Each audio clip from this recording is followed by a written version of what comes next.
All right. I think I did it right this time, y'all. I think I did it right. Not sure. I think I did it right this time. All right, there's the chat.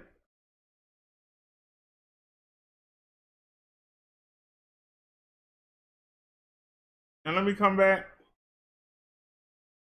Live chat. Manage moderators.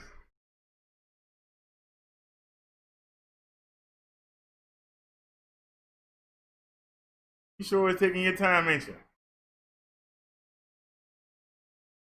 I don't see it. So let me go ahead and add that. Save. Okay.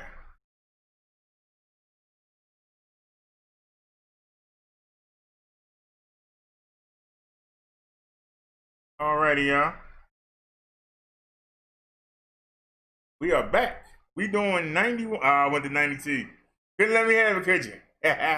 It dropped down to 91 with all 4 bars. Now it's back to 91. All right. So since we're gonna be looking at Luke 5, let me play a song, and I gotta run to the daggone bathroom. Should have went to the bathroom before I came live, but I didn't want y'all to think I wasn't coming back. Hit me a whiz real quick.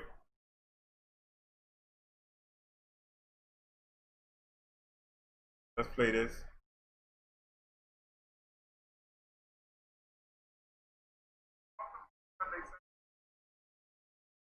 Brother Darryl, Minister Brother Darryl. And, you know, I want to come to you, and I want to tell you things that you can use, and things that'll get you to have a connection with Jesus and God. So I wrote this, so I hope y'all enjoy it. So let's get to it. St. John wrote that Satan accuses us believers before God day and night. The Lord depends on us to do what is right, but our flesh is not tough enough to stand alone. We lean on Jesus so that we're no longer prone. See, if you're slack, you're vulnerable to attack. In many ways, men today are slaves to the greediness of his flesh. Money, women, and cars, sports, pornography, and bars. But these are the things that God hates. So he separates and chastises us till we change our ways, humble ourselves, and pray. Remember, the house on the hill, you can't take it with you yet. That caddy with the grill, you can't take it with you. Those stock and dollar bills, you can't take it with you. Only your heart and your thoughts and your attitude will prove your place in heaven or the fires of hell. I wish you peace, and I wish you well.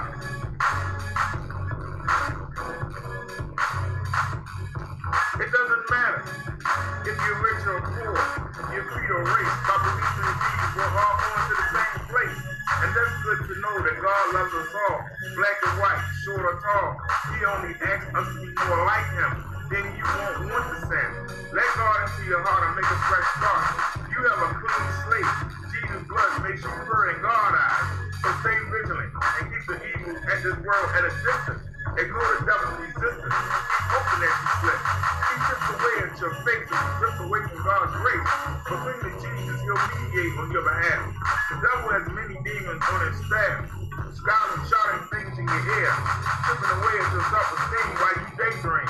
So be alert, get close to the Father, and tell Satan and his armies, man, don't even bother. But I say this, that house on the hill, you can't take it with you. That caddy with the grill, you can't take it with you. Those stock and dollar bills, you can't take it with you. Thanks, Naya. Only your heart and your thoughts and your attitude will prove your place in heaven or the fires of hell. I wish you peace. I wish you well. It doesn't matter if you're rich or poor, your creed or race. By believing in Jesus, we're all going to the same place. People are talking about struggling, saying life is hard, rough, you got to be tough. But there's nothing harder than standing up to God. Evil is rampant. Even in our nation today, morality is gone. That's why our society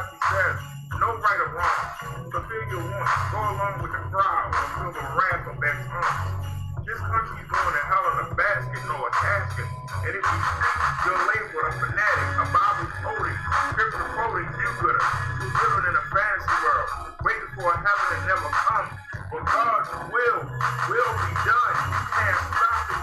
You're on the wrong side. Swallow your pride and humble yourself. Ignore the traps of this world. Study the word and let the knowledge unfurl. Because I'm telling you, that house on the hill, you can't take it with you. That caddy with the grill, you can't take it with you. Those stocking dollar bills, you can't take it with you.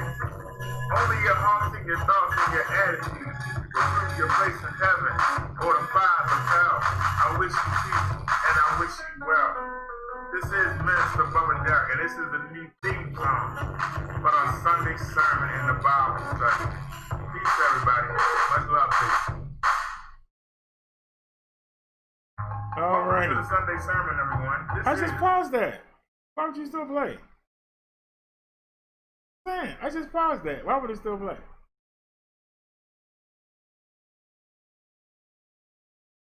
All right, let's wrap the anime. Get a computer a break. Alrighty, y'all. Like I say, y'all, we using Stream Elements OBS. I don't know how to activate it. I tried. Guess I'll spend the rest of the night trying to figure it out. Let's check the news before we get back to the sermon. Let's see if we got any news. If we got any news, anything worth looking at. Let me check my suggestions.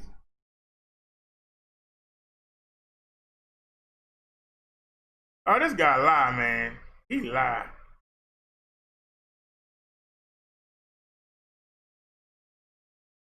Now let's see here.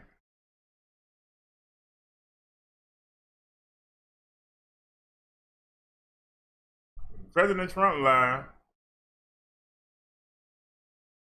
See what he got to say. It's Empire Today's. Oh, you gonna sneak me. Empire Today. Al's been bugging me for years.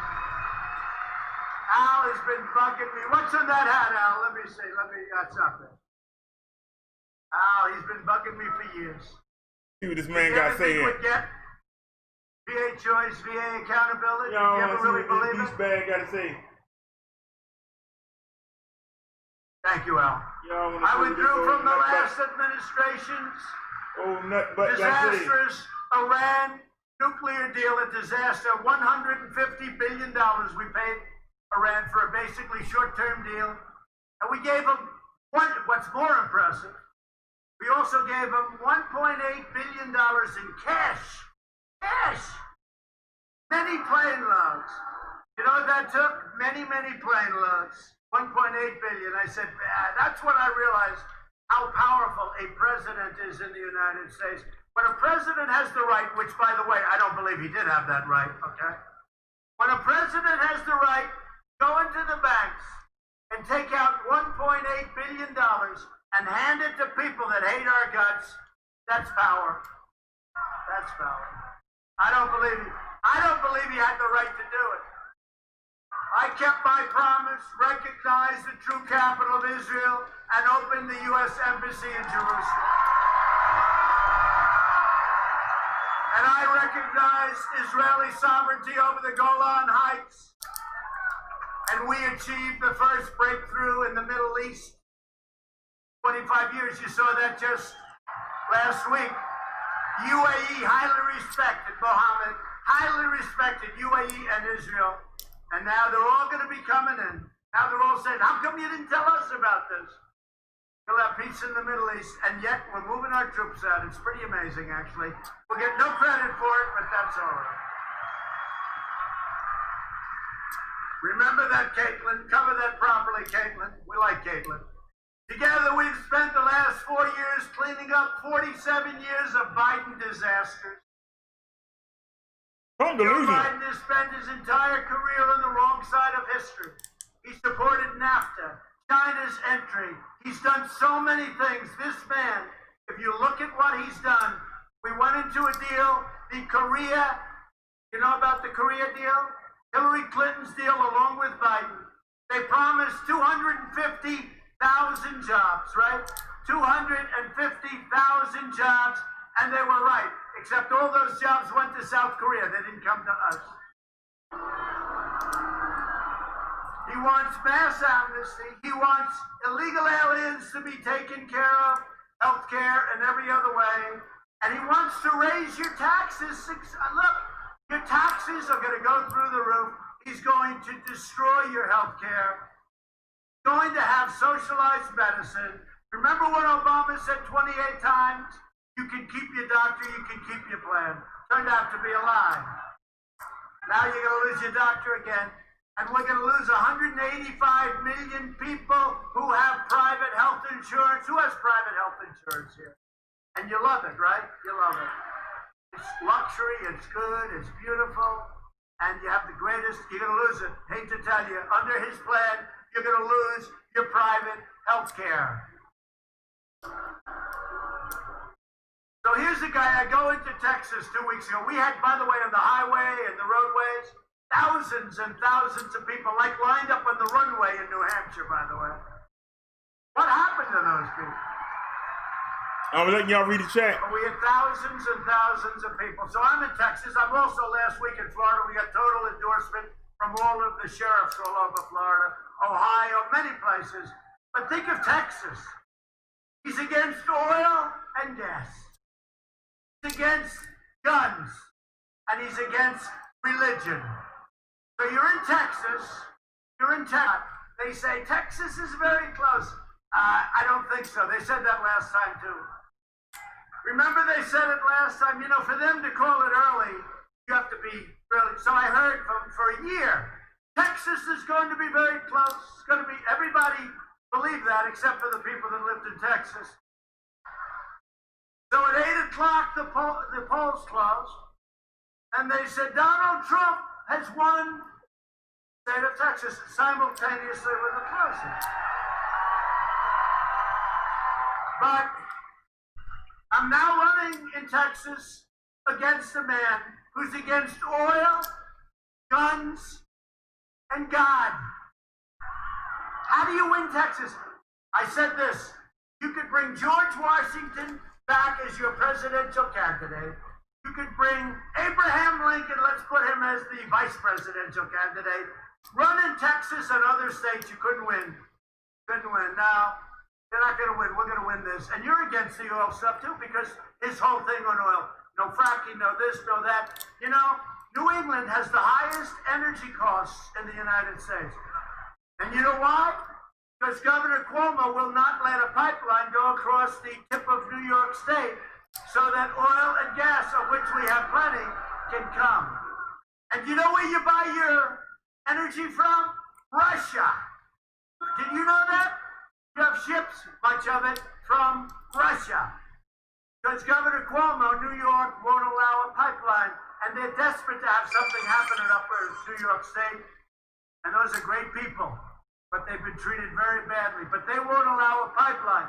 By not allowing a pipeline, we're trying to do it through essentially eminent domain. By not allowing a pipeline go through upper New York State and create a lot of jobs for them, you have the highest energy prices in the United States by far. Thank you, New York.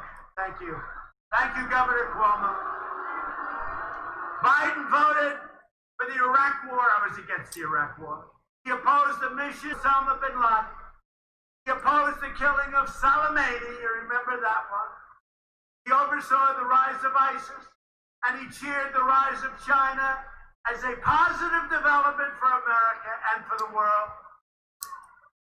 That's not a positive development. You know, before they went into the WTO, China was flatlined. For years and years and decades, flatlined. And then they got into the WTO and a lot of bad things happened. First, China stole our jobs, plundered our intellectual property, and unleashed the virus.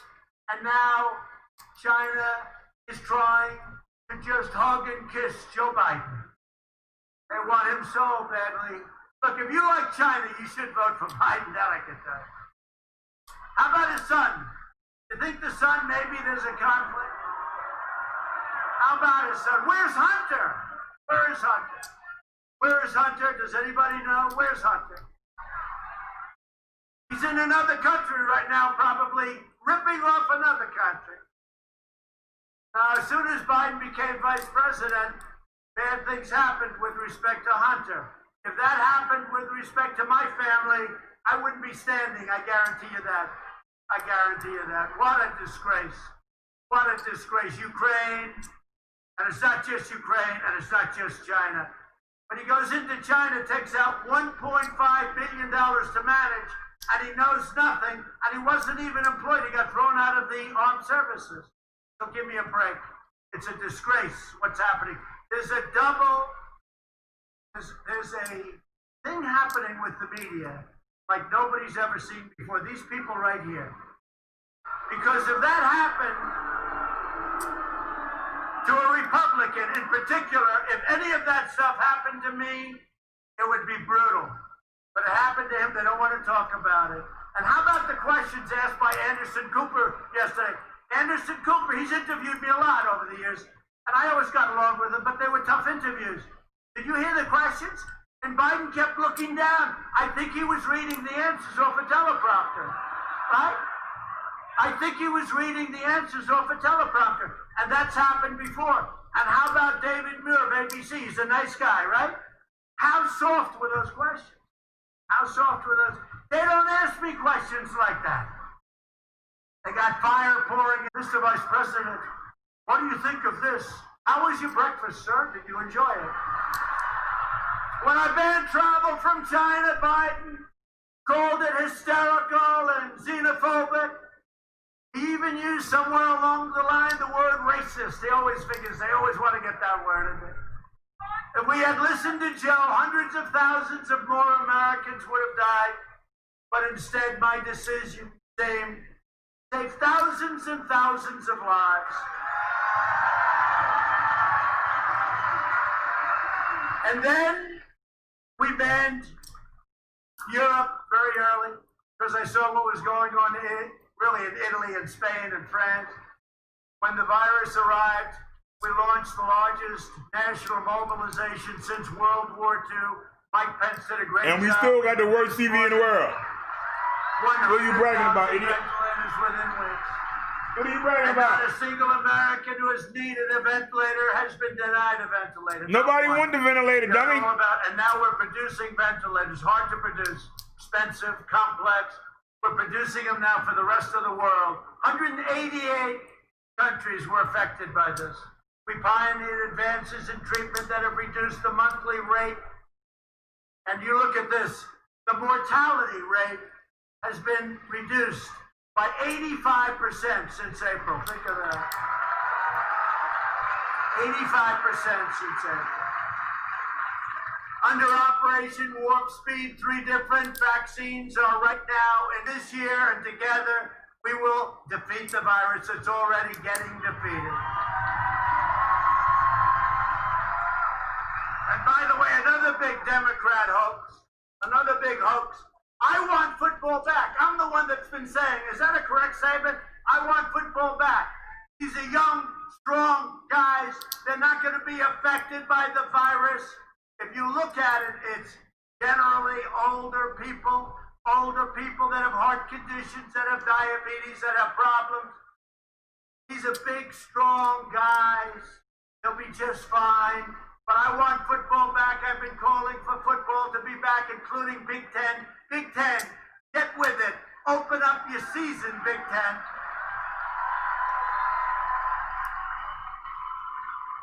And the Dems don't want it back for political reasons.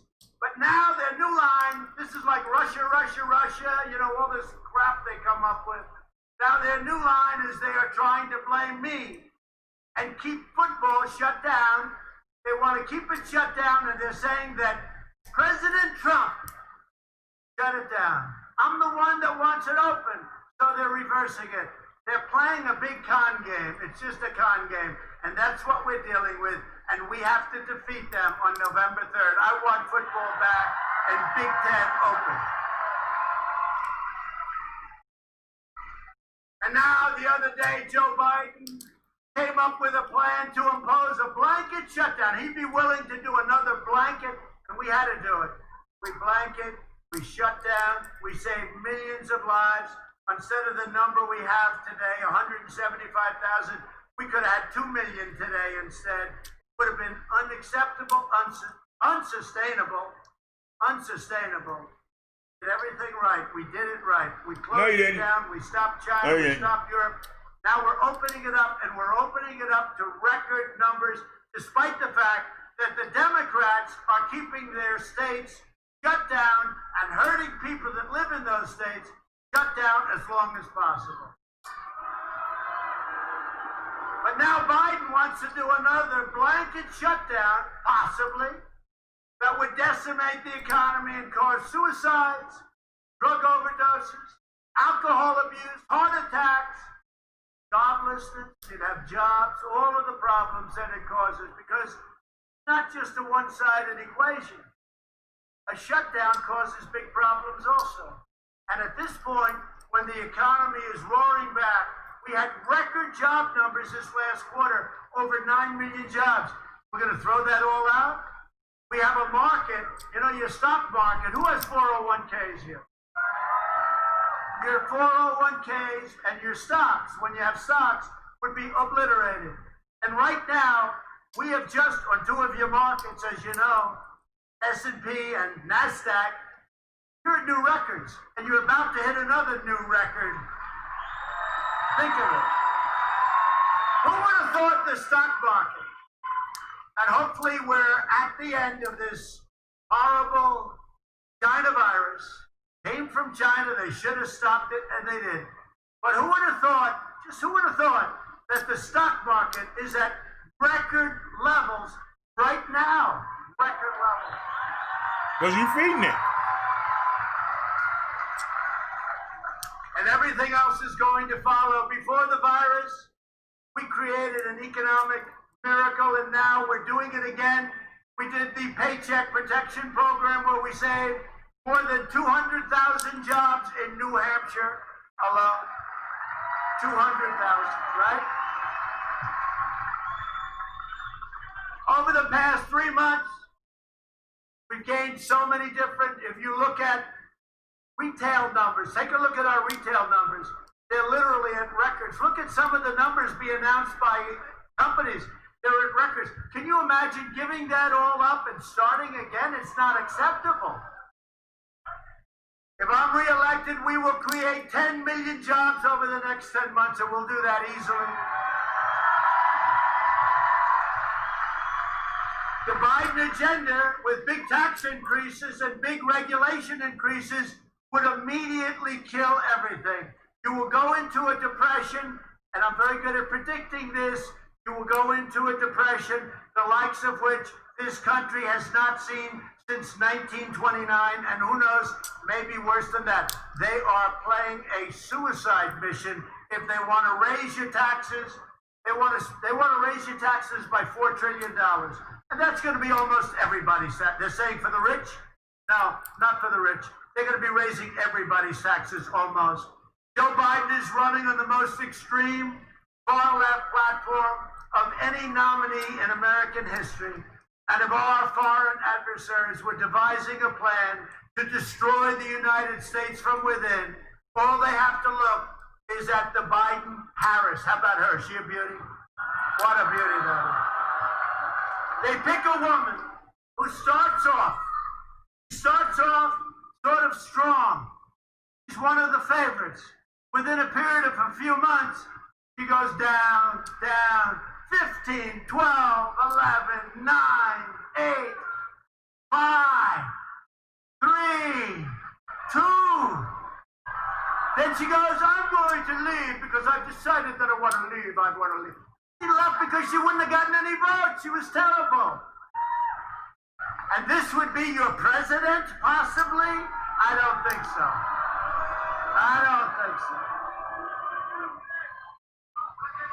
I want to see the first woman president also. But I don't want to see a woman president get into that position the way she do it, and she's not competent. She's not competent.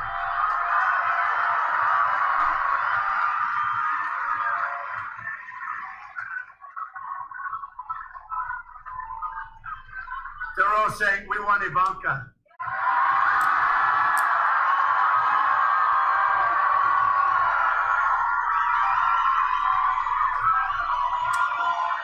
I don't blame them.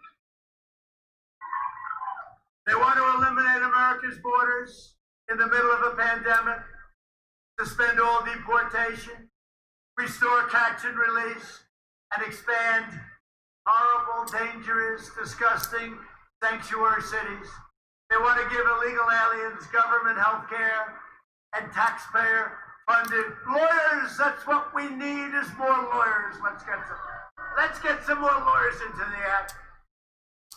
They want to end national security travel bans from jihadist nations, very dangerous, and increase refugee admissions by 700%. This is in the Bernie Sanders, Crazy Bernie. You know Crazy Bernie. And a lot of his people are going to vote for me just like they did last time. You know why? Because of trade. Because I agree with Bernie Sanders, but my trade policies are much tougher than his, and I'm able to do it. All you have to do is, how was China doing last year with my trade policy? Not too well, and we had the best year we've ever had. So we're going to get a lot of Bernie Sanders voters because they like my attitude on trade. They really like it. Because I've been telling people for years, our country is being ripped off by China and many other countries, including, I hate to say it, our allies. Our allies have been ripping us big. And you heard me say last night, NATO. I got 130 of them, first time, going up to $400 billion a year from NATO countries by saying, you got to do it. You got to do it.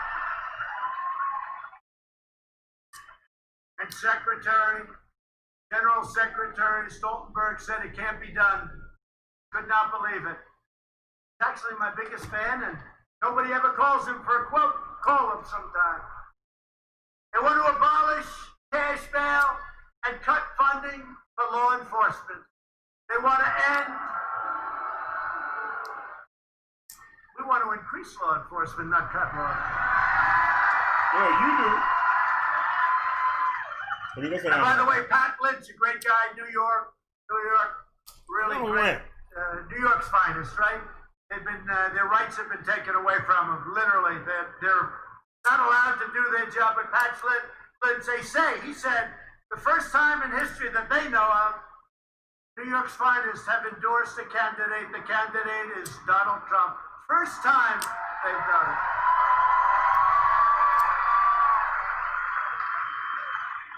And all over the country, the sheriffs of Florida, all of Texas, all over the country, Ohio, law enforcement's endorsing Trump.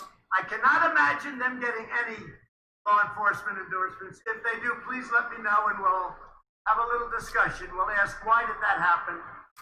They want to end school choice and ban charter schools.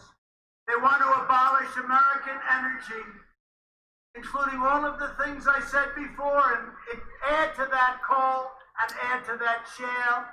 A vote for Republicans is a vote for safe communities, great jobs, a bright future, the American dream for all Americans.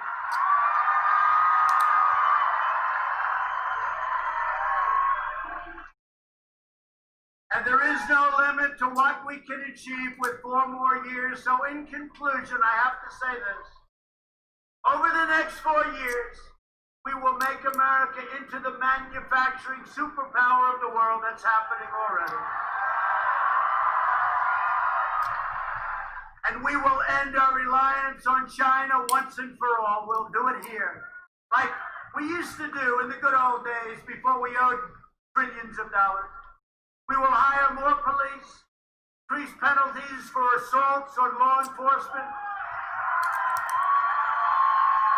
surge federal prosecutors into high-crime communities and neighborhoods, and ban sanctuary cities.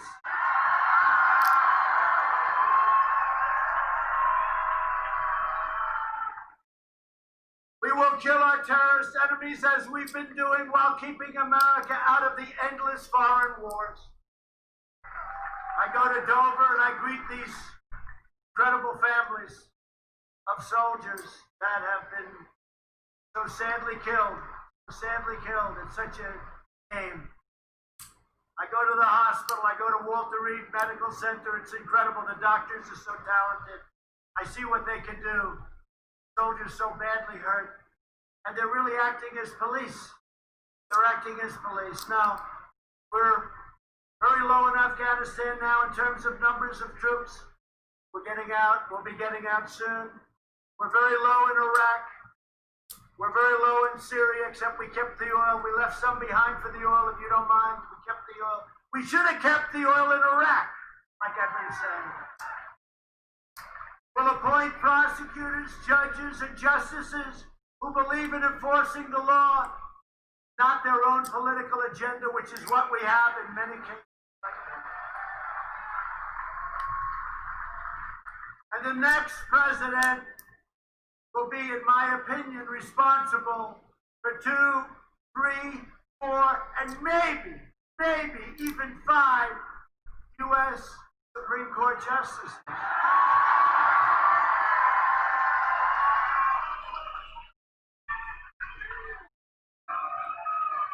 You better vote for me. Better vote for me, or you're going to have the greatest depression you've ever seen. We will uphold religious liberty, free speech, and the right to keep and bear arms. Second Amendment.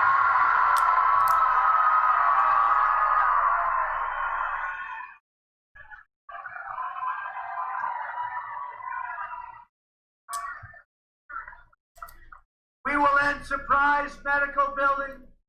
Require, it's already done, I signed it. Nobody can believe I did it. Price transparency. You know what that is? You know how big that is? Where you're able to actually negotiate with hospitals, see their prices, compare it. You know who likes it? Good hospitals and good doctors. Other people don't like it. It's the biggest thing, and nobody even talks about it. But I've already put it into effect. The bad news is it goes into effect on January 1st. You better make sure you elect me so I get credit for it.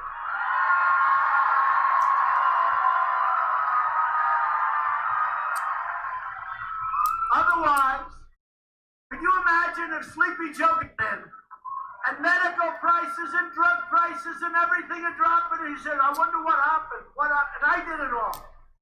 I'll be so angry at New Hampshire, I'll never speak to you again. So all these things, what we're doing with drugs, you know, we instituted a favored nations clause. We instituted favored nations. That's going to drop your prices 50, 60, 70%. And I'm the only president. 51 years. Last year, drug prices went down a little, not much. They went down first time in 51 years. Favored nations could drop it 50, 60, or 70%. And on top of that, I instituted rebates, where the rebates go toward price reductions and back to the customer, instead of to a middleman. So, we will protect Medicare, and we will protect Social Security, and we will always protect patients with pre-existing conditions. You lying to your teeth.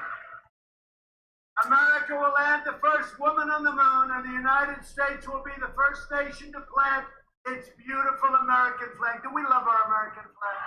On Mars.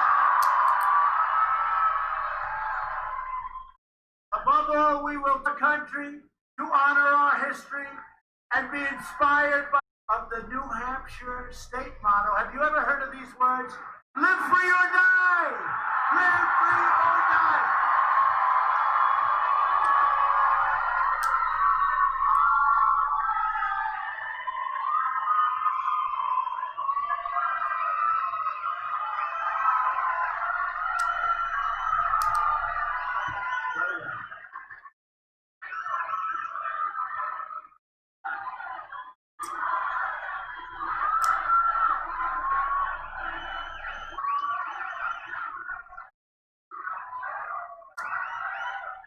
Vote for those people.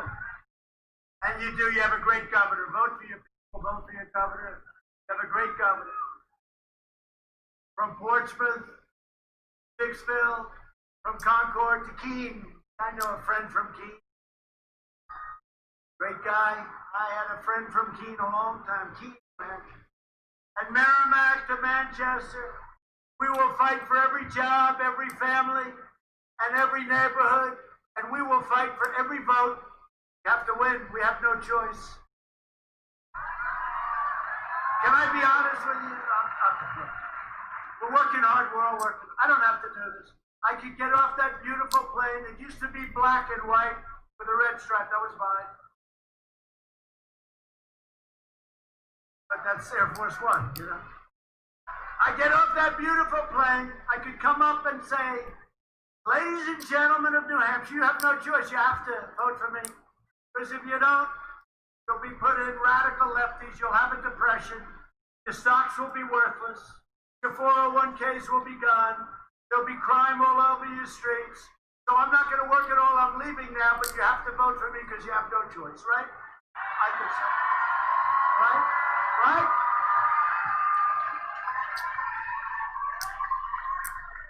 We stand on the shoulders of American heroes who crossed the oceans, blazed the trail, settled the continent, tamed the wilderness, laid down the railroads, won 2 world wars, defeated fascism, communism, and made America the greatest nation in the history of the world, and we are making it greater. We will be greater than ever before.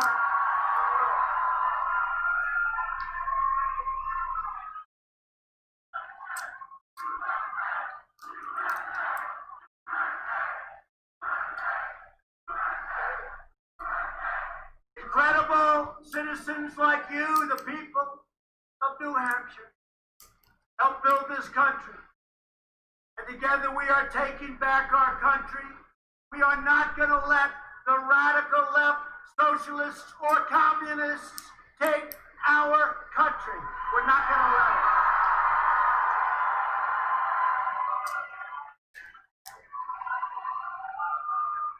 We're returning power to you, the American people. With your help, your devotion, and your drive, we are going to keep on working. We are going to keep on fighting, and we are going to keep on winning, winning, winning.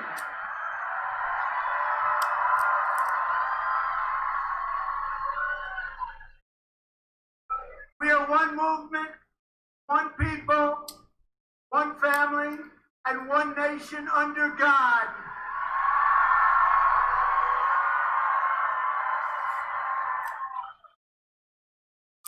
And we don't take the beautiful word God out of our Pledge of Allegiance, do we? They did it twice. They did it twice. And they said, well, we didn't mean that. Oh, I see. I was listening once. They said, that's right. You know, you don't know what it is. What happened? What happened? They did it on purpose. They did it twice. That's where they're coming from. You can be fools, and you can be fooled. But that's where they're coming from. So don't be surprised. But they're not going to get there. We're not going to let it happen. We're not going to let our country be destroyed by a bunch of nut jobs. Like you.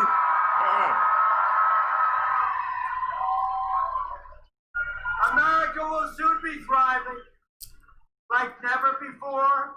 And together with the people of New Hampshire that have meant so much to me. And I brought down opioid and I brought down drug problems for you by 19%, and nobody even talks about it. 19. No drug addicts trying to get high.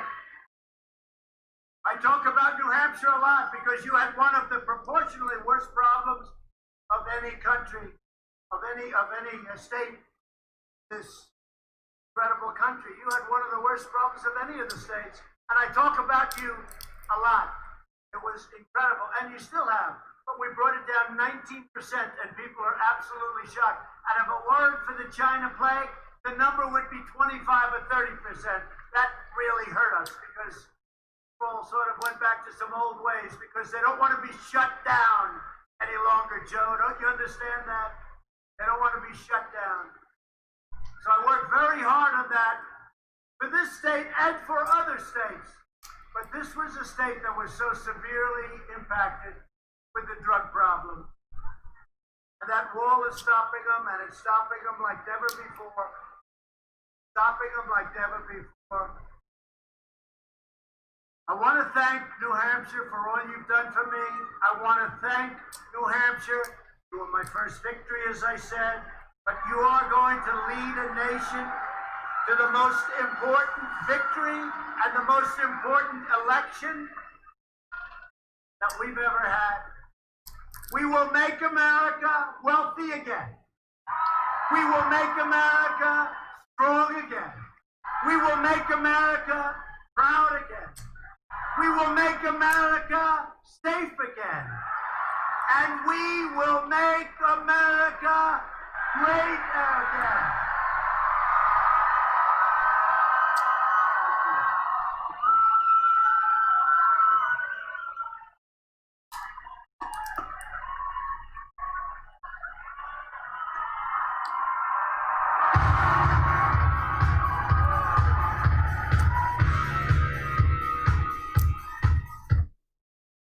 All right. That was your president, Donald Trump. That was the prayers. Lying through his teeth as usual. I mean, lying through his teeth. Lying through his teeth as usual. Just lying.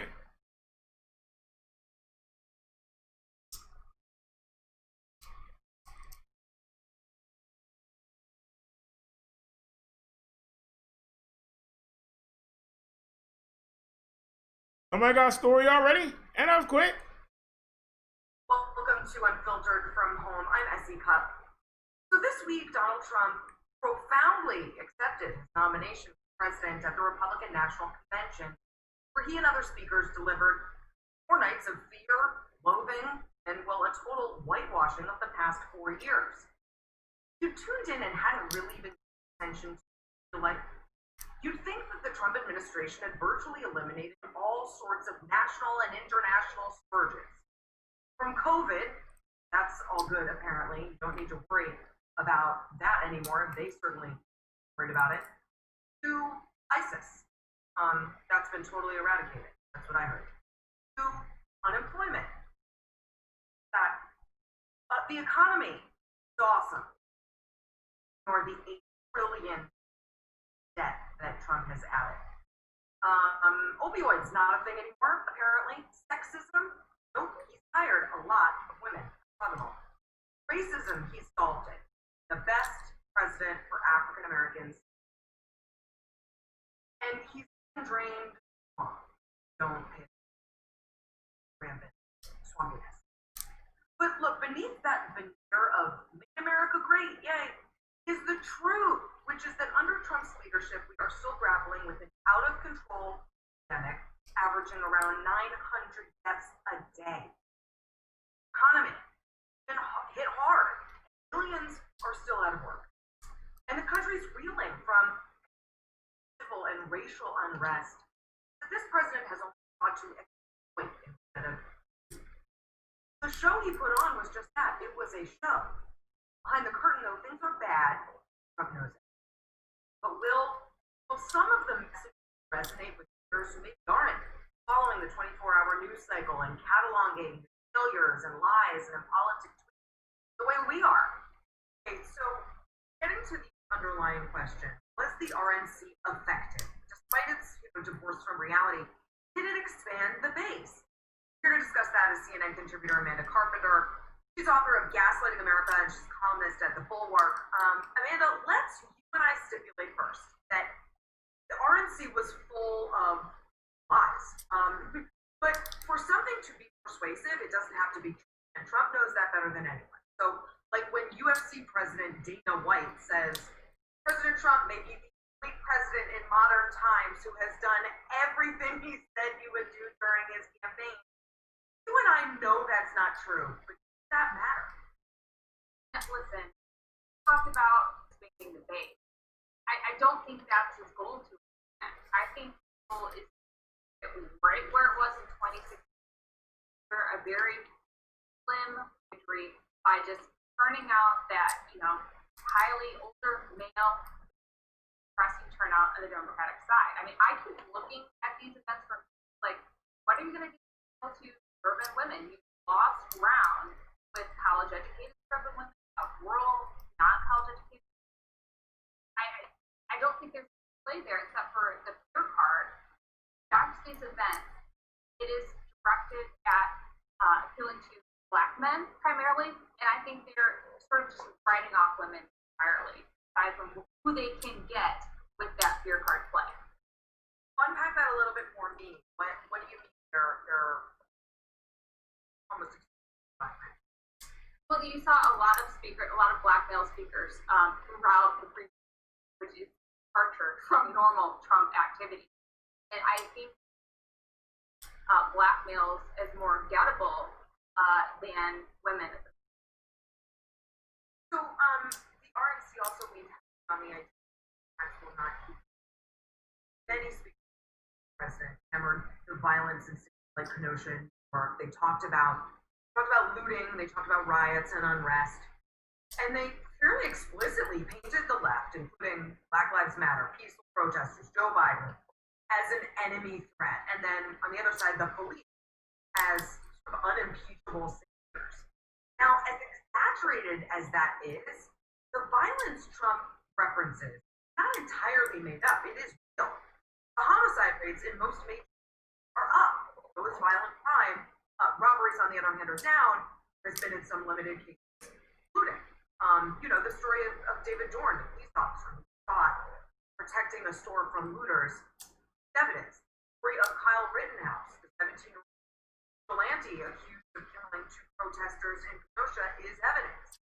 And of course, the story of Jacob Blake, who was allegedly shot in the back 7 times by the police, is evidence that police brutality is also a real thing. Now, if you watch the RNC, they made the election a choice between the side who says defund the police and the side saying defend the police. And again, I think that's a false choice, but are you worried enough voters will find it telling? Yeah, kind of the choice I see shaping up between Republicans and Democrats. Choice between the protests or the pandemic. What are you more afraid of? The protesters, the looting, or the pandemic? Now, if you are saying somebody lives in rural Wisconsin, Colorado, you, I think, are more likely to be afraid of those images burning, rioters in the streets, and COVID. That is the reality. That narrative has been set since early spring, and I just know I'm from rural Michigan, and I see my friends on Facebook, which I think are highly underrated as a new source for persuadable swing voters. We've been living with COVID, but oh my gosh, is that going to happen in Detroit again? Is that going to happen in Flint? That seems very real. And the fact that the Democrats have not mounted aggressive announcement of the violence and the for innocent business who got their business destroyed in the crossfire, I think extremely vulnerable. Yeah, I tend to agree, and we'll see how they respond over the next week or so. A little bit, I was horrified by the incident at the White House last night. Not just because it looked like a COVID palooza with almost no masks, but also because we're not supposed to use the house for political propaganda. I'm sure you and I share that revulsion, but do people care about that? This is where the argument is going to happen, right? Number of significant events happened last night, the final night of RNC programming. I don't think the speech probably mattered in the end because the optics of that event were so strong. I mean, you essentially saw the White House become for a super spreader event. That's what you want to see. But maybe you're on Facebook and you're from a number of conservative resources and algorithms, Rand Paul being formed and a police officer being pushed in a very scary moment that happened in the aftermath of that. So you have those two competing narratives. And I'm stunned. There's not a lot of news coverage of how Rand Paul was formed. I mean, whether he was really at fault or not, but guy who was assaulted by his neighbor, who doesn't have part of his lung right now because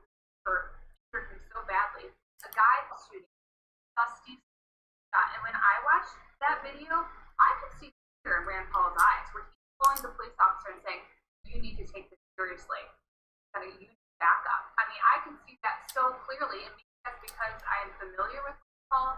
I know the story, but that's where we meet this election. Pandemic, protest. I think that's right. And before I let you go, I just have to get your take as someone who worked with Ted Cruz. The other day, he wasn't invited to speak. That's why he's not there. No. What does he think?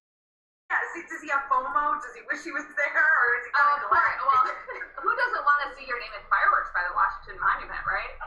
By the way, I was sort of scared the monument was going to combust. There is such thing as fireworks, and I just saw it. Like, look, he wasn't invited to speak, but I probably still wants to run again, and I think the smart money is letting this all play out, not seeing, want to listen to a couple years. Yeah. All right, Amanda Carpenter, thanks so much for joining me. All right, that does it for me. We'll see you here next week. Let's keep it going.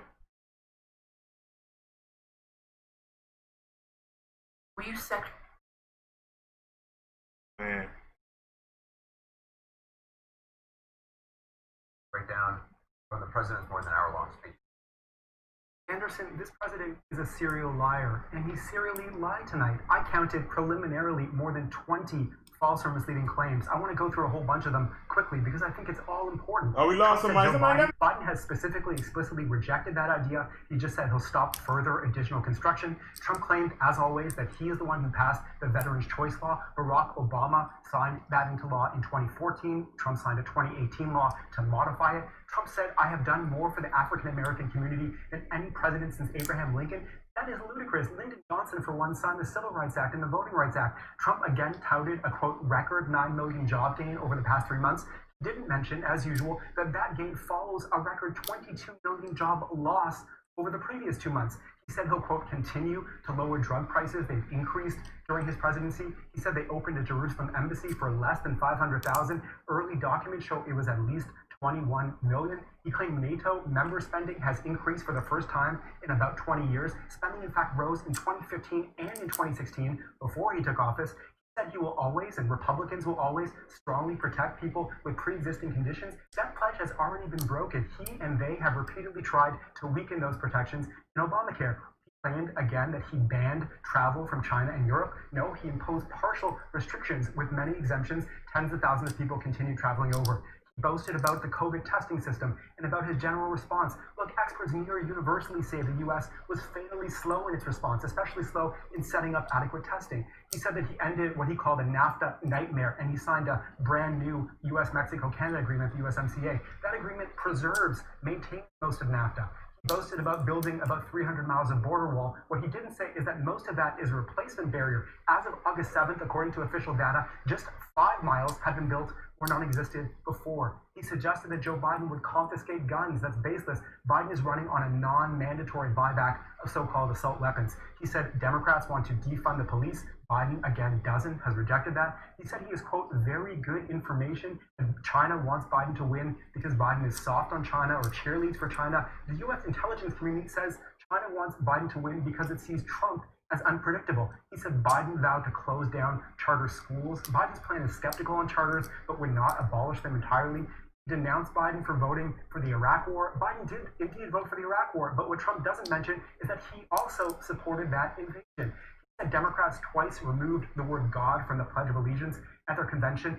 2 individual caucus meetings outside the main primetime programming did leave it out, but it was uttered in every primetime event. Trump denounced so-called cancel culture as like an insidious left-wing thing. Donald J. Trump has tried to get dozens of people and entities canceled, fired, boycotted, including literally last week, Goodyear. He said he imposed an order to give 10 years in prison to rioters. That's a maximum discretionary sentence up to judges in existing laws. His order just asked the government to fully enforce. And he said that Biden's plan would eliminate America's borders. No, just no. It's wrong. Oh, that's it? There's more. Wow. How much time do you got, Anderson? Daniel Dale, keep at it. Thank you. Let's talk about some facts. Here's our fact checker. Daniel Dale, the hardest working man in the news business. Daniel, you were busy fact-checking President Trump. Lay it on us here. What did you hear? Don, there was just so much lying tonight from the president, as there often is. Their account is that we had more than 20 false or misleading claims from the president alone, let alone all the other speakers. You can divide them into categories, I think. There were false claims, some of them you can call them lies, about Joe Biden. He said that Biden is talking about taking down the border wall. Biden has specifically rejected that idea. He suggested Biden might confiscate guns. Biden is running on a non-mandatory, voluntary buyback of so-called assault weapons. He suggested or said Biden would entirely eliminate America's borders. This is just complete nonsense. He again suggested Biden wants to defund the police. Biden has explicitly rejected that. I think another category of falsehood, dishonesty, lying was Trump's own supposed accomplishments. So he again claimed that he is the one who got that Veterans Choice Law signed. Barack Obama signed it in 2014. He claimed that he is partly responsible for the first NATO member spending increase in about 20 years. Spending was increasing in 2015 and 2016 before he took office. He again ludicrously claimed that he has done more for the African American community than any president since Lincoln. Lyndon Johnson signed the Civil Rights Act and the Voting Rights Act. You can talk about other presidents as well. And I think the third important category, guys, is his attempts to rewrite the history of the coronavirus pandemic. So not only did he describe the fatally flawed testing system as a smashing success, he also touted what he called a record job gain of 9 million over the past 3 months. He didn't mention at all, not a hint of a mention, that this gain follows a record 22 million job loss over the previous 2 months. We're still in a hole of 13 million. So there's just so much wrong here, and we hear this from Trump at rallies when he's off script. I think it's notable tonight that a lot of it was in the text. This was pre-written, pre-scripted dishonesty. Interesting. Chris, got anything? You want to jump in here? Because that was a whole lot what Daniel Dale just said there. And I'm sure, Daniel, you could go on. Well, two things. More. One of the interesting economic metrics that people should keep an eye on is, of course, job development. And the idea that this president made the best economy ever when it comes to jobs, you have to qualify 2 ways. One, not since this pandemic, and the pandemic is on his watch. And the inability to adjust wound up sucking the life out of a lot of the economic vitality that consisted before. Second, if you are to look at job growth, just raw score, apples to apples with Obama, take the first 3 years, okay? That was the strongest metric for Trump, right? 1.5 million jobs fewer than Obama's last 3 years. Yep. So apples to apples, it doesn't mean that the growth isn't good. It means that it's not the best. That goes to telling the truth. But he says it's the best economy, and he says, and it's just not. But go on. Fine. But Daniel, here's the bigger point. You've been checking the lies forever. It has literally been the full employment plan for you. My theory of the case is this. His voters know what you're telling them is true. They know that 80% of what you say is probably right. Not to discount you, but just in their own minds. They don't care because they believe the alternative to him is worse. Because they all lie, because Joe Biden is led by a bunch of lefties that want to destroy the difference between a man and a woman, kill every baby they can, and make America crazy, where blacks and their kooky white friends run around the country trying to kill everybody. So it's not really about lying and who's telling the truth and who isn't. I think that this election is going to come down to a very negative aspect of who's worse.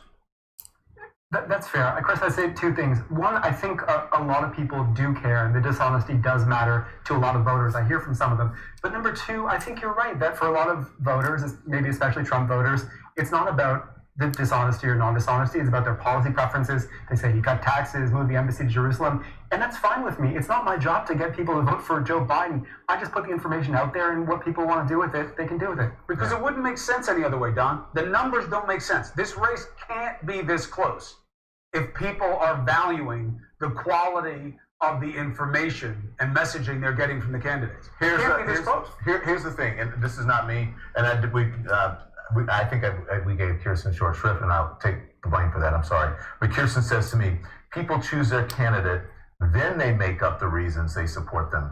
Facts won't make them change their mind. There's tons of social science to back that up. So the facts still matter. We got to stand up for them. She's right. She's right. Post and pre. See, the pre part is important also. What does that mean? that if you have in your mind, remember, perception's reality often in politics, and feel often beats facts, okay? To fill out Kirsten's point. And what does that mean here? Is that if you are afraid of a destruction in your culture, then anything that prevents that is acceptable to you. Even Donald Trump. Because at the end of the day, he will stop the things that you fear will happen if the other guy is When in it it. doesn't happen in 4 years, how do you still believe that? That's the question. His job is to that stop true? it, Don. There's nothing to see because he has stopped it from But, happening. but stop what? He has stopped more lefty craziness, Like what? the destruction. Like taking your guns? No one is taking guns. Thank God for Donald Trump. Okay. He kept the lefties from doing it. Okay, what else? Anything that might The have border happened wall, if if- Hillary Clinton had If gotten you it. ask about the border wall and people coming over the border again, this is BS. He built the wall. Right? But what they will because of our immigration laws, some people can touch the wall, and they're citizens. Doesn't matter if they go over the wall. They're not citizens, but they have a right They have to a fight right. for asylum. So then, what the hell is a wall? How much of the wall has really been built, Daniel? It's about 300 total miles, but of those 300, only about 5 miles, at least as of August 7th, were entirely new, built where no barrier existed before. 5 more than what happened with Clinton. It's all so sad because none of it is true. And so to me, when you say, "Oh, I forget how you characterize it," to me, it's just people being gullible. Or Just being gullible. afraid, Don. They are afraid of things. What? And I was afraid of the dark when I was a kid. Did not mean it was real. I thought there was a boogeyman under my bed. Did not mean it was real. I didn't find out there was a real boogeyman until 13, when this guy named Chris Cuomo came over to work for CNN. And then there was a real boogeyman in the building. That was it. What I'm saying is that in politics, fear sells, and it's very hard to combat. And it makes the job for Biden tougher than any poll is suggesting. And Daniel That's all Dale I'm saying. is saying there are 2 boogeymen on each side of me. Oh my gosh, what have I gotten myself into? I'm just enjoying listening to your conversation. Carry on, John. Okay. Put a chat. Anybody got any comments? We listen to Donald Trump, and we listen to the experts. Anybody got any comments?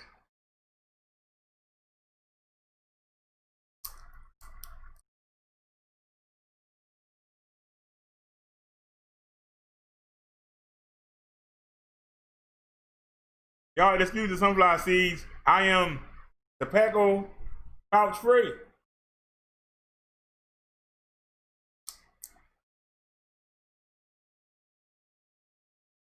So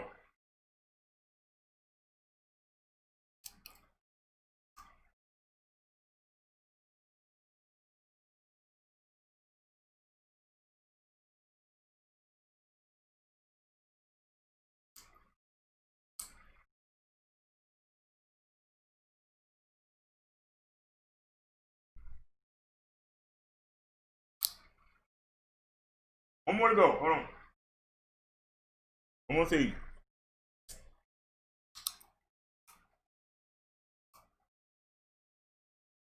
All right.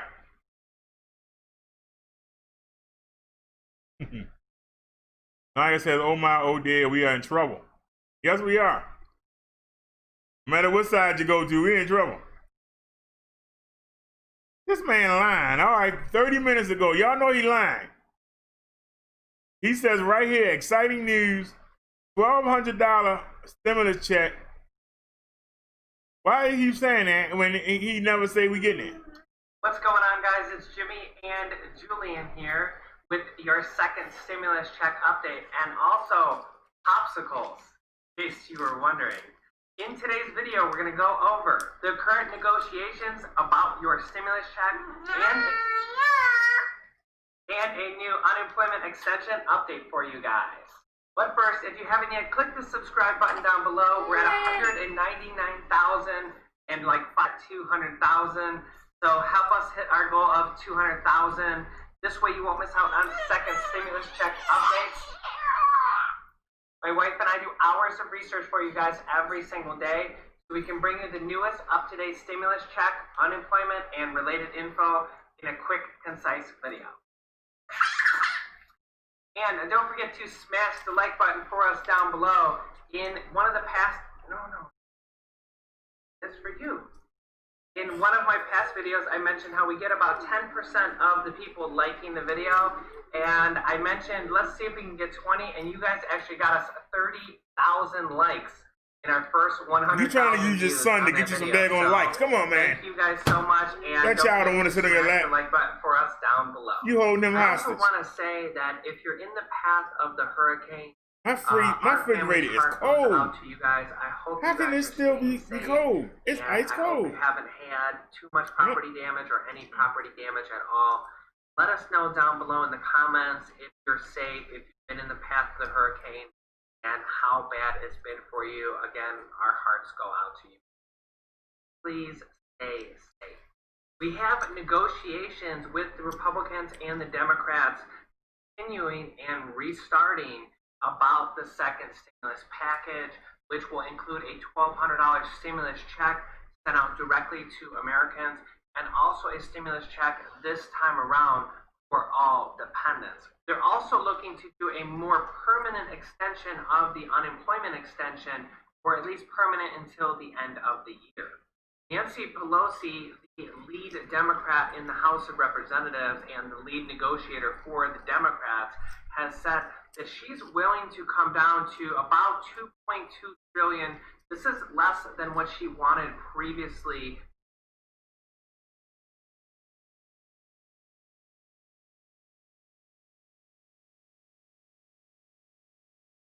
Commercial and ain't told us nothing. And people money for small businesses, which is Paycheck Protection Program, which helps small businesses pay their employees, and not only helps the small business owner, but also millions of for small business. Or will they do a skinny or multiple versions of a skinny package around $500 billion? Yes, that's B with a billion. That would be a small stimulus package, would be $500 billion. We've actually possibly several of these small skinny bills coming out in the near future if they don't do a biggest package. Or 6 different stimulus packages passed already at varying sizes of billions or trillions of dollars. Secretary Steve Mnuchin, one of the leaders for the Republicans, said they should just pass a stimulus package on everything they agree on. Get all those things out of the way. This way negotiations won't be holding up everything. It won't be holding up a check to Americans and unemployment extension and this money for small businesses. We've seen a complete 180 turnaround by the Republicans, who were the ones that were holding up the stimulus checks and the stimulus package for months.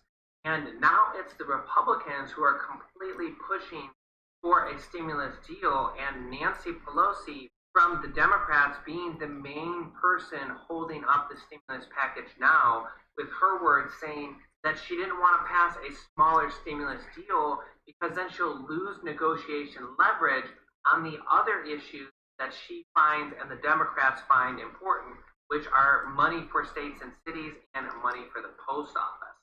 Nancy Pelosi and the House Democrats passed an emergency session bill to fund $25 billion in emergency money for the post office, which the Republicans said they're not going to pass because they didn't negotiate on it with the Republicans, and the Democrats just passed it on their own. People have paid.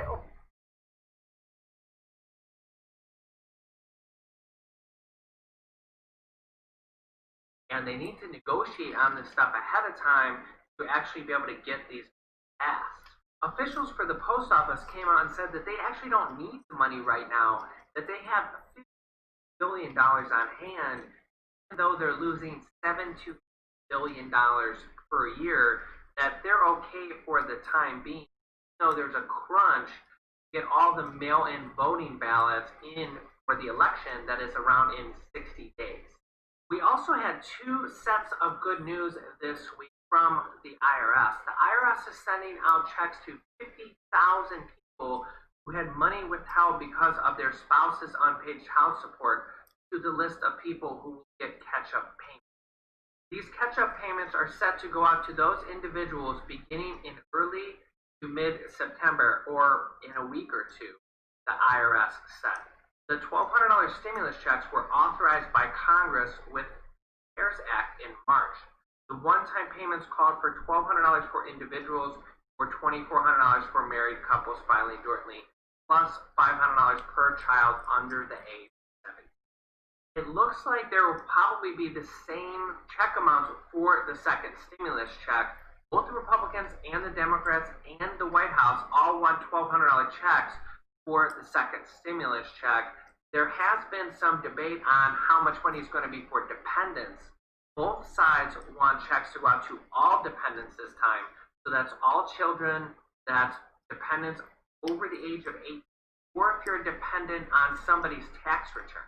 So if you're a child dependent or an adult dependent, you should be receiving a check this time around also. But the question is, will it be $500 or $1,200? The Democrats actually want the dependent check this time to be $1,200. The IRS also announced this week that they were hiring 5,000 new employees to help handle the processing of stimulus checks in the future for the next 6 months. This is a large amount of employees to handle checks going out, with over 95% of stimulus checks being already sent out from the first stimulus check, and you can't help but think that they're hiring these people in preparation of the second stimulus.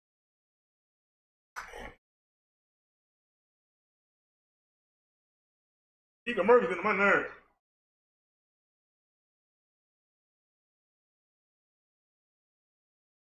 Wait a minute. Hit the pause button. We got something from Echelon. Let me go check it out.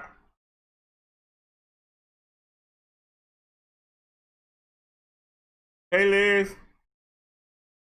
Echelon. Hey, Echelon. He said, fact. Well, this is a fact.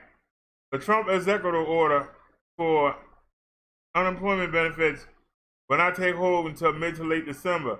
But here's the kicker. You have to make at least $100 in state UI benefits in order to receive the executive order funds ordered.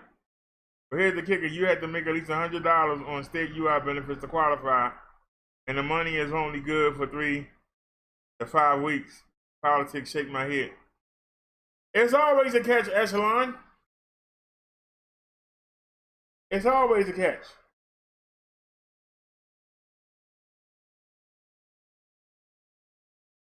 I think Nancy Pelosi need to give it up. And I think that the Republicans are retarded. If you're giving a bill for $3.4 trillion, and you say you only want to do $1 trillion, you turn around and say you only want to do $500 billion.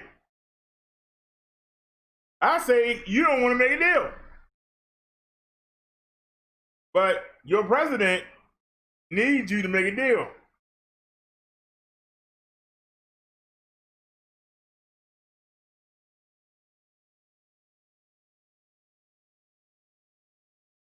The Republicans think that Americans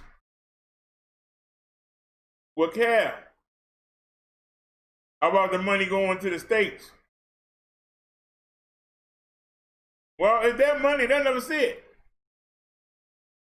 So why they care? And it's going to benefit them. They live in the state. I don't understand how politics work.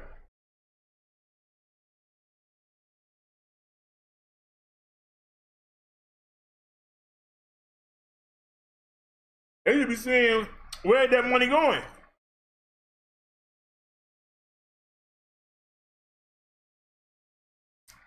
Echelon says Congress needs to just send the benefits to 12/31/20 or until a vaccine is ready for distribution.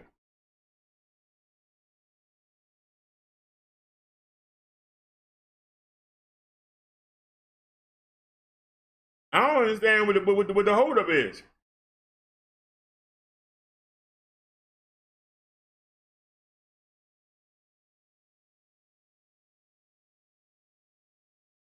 The Republicans are not going to check the states to see what they're doing with the money. So why do they care about them getting the money? They ain't going to follow up. So what's the problem?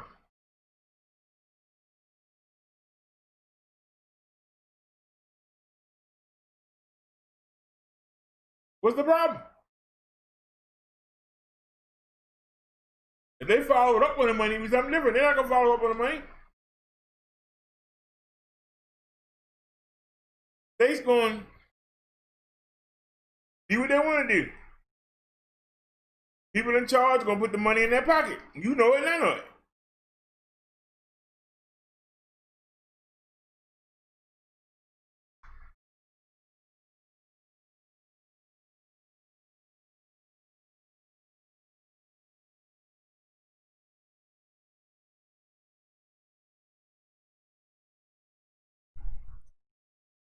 No, white people are scared. If you watch the president, he spent that whole time leaning on people's fears.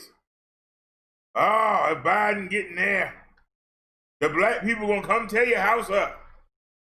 They gonna come tear your business up. They gonna come rape your daughters.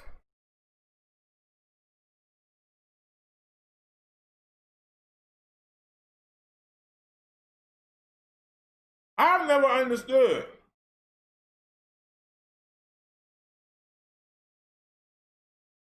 the racists been using that tactic since slavery. Black men want their white women. Black men want to rape white women. Look at all the shades we are. Why are we different shades? Because the white men couldn't stop raping the black women.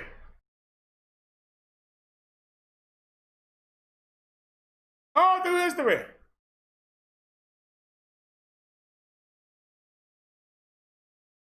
Now we in 2020. You could get a white woman. Nobody got to rape no white women. But they still trying, well, we gotta protect our women. We gotta protect our children.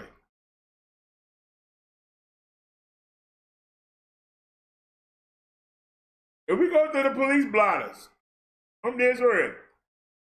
If we go to the police blotters and see how many black men have attacked white kids, you'll be looking for a long time. You'll be looking for a long time, Echelon. Hey, you better bring a couple lunches. You better bring a gallon of water. You looking a long time to find that. But that's a myth.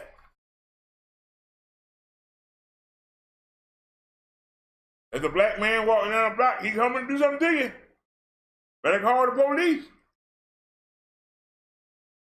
Donald Trump is playing on the feds.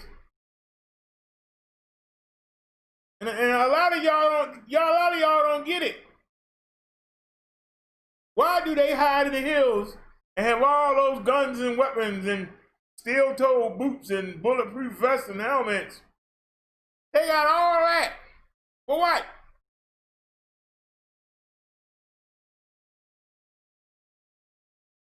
Most of the criminals in the black community have weapons. You got some law-abiding citizens that might have a weapon, but normally it's the criminals that have weapons. The criminals are criminalizing us. They're not criminalizing you. So what you like to be scared of?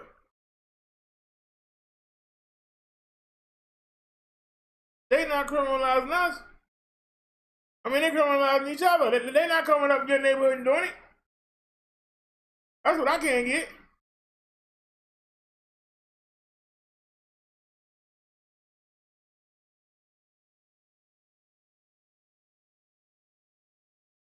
I got a news for you, Echelon. It's going to be a lot of people that been in this country that's going to see God. A lot of them. For all the stuff they've done. He going to sit there and say, God was taking out the Pledge of Allegiance twice. This country is not under God. We so far from God, it's ridiculous.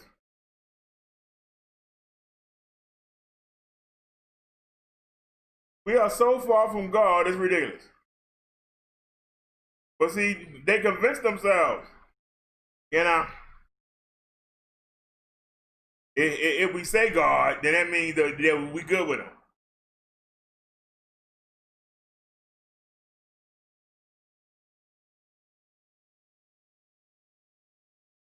Yes, it is, Echelon.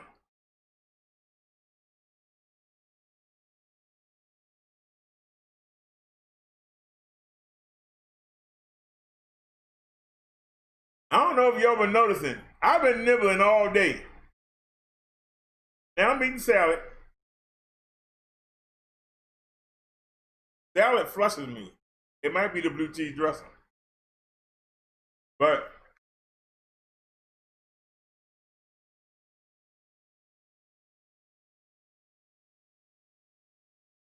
I've been all day and I haven't had a tobacco pouch.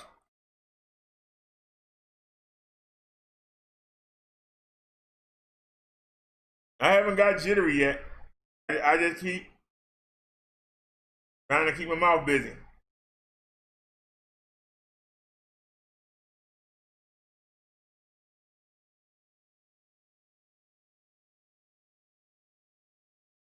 I bought sunflower seeds.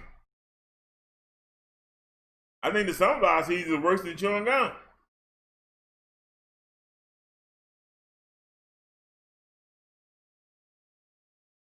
But we're not gonna quit. We're gonna hang in there. But you see the hate mongering. It's fear. I did a show the other day. Why are white folks so scared?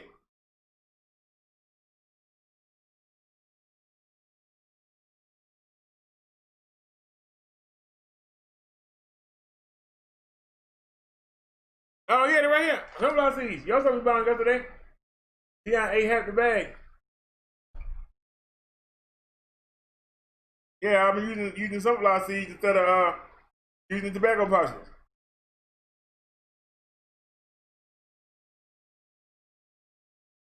I'm trying.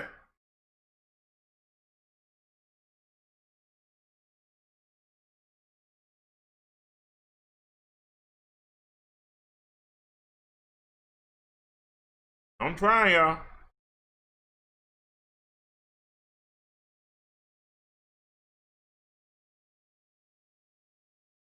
I'm giving it a shot.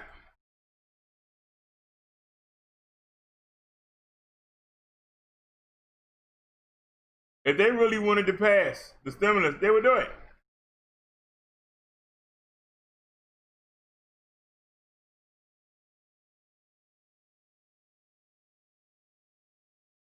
Uh-oh. There go our boy. There go our boy Big Nick. We ain't seen him in a minute.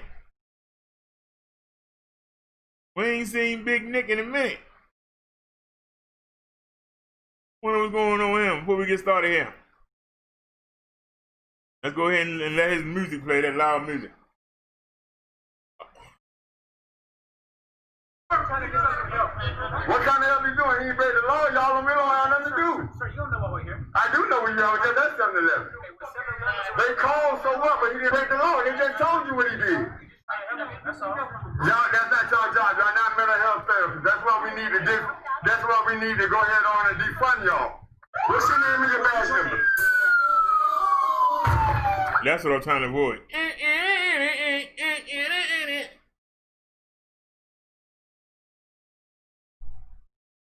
Come on.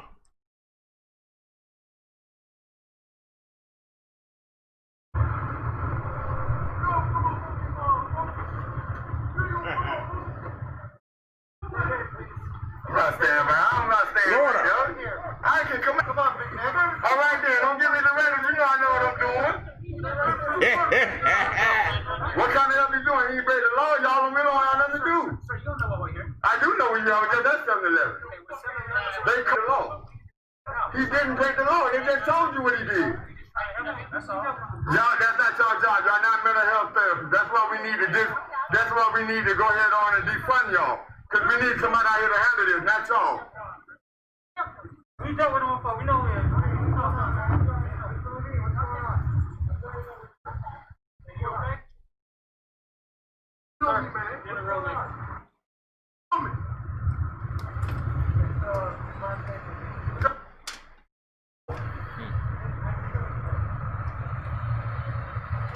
That man was in the center of them. Look at all the police.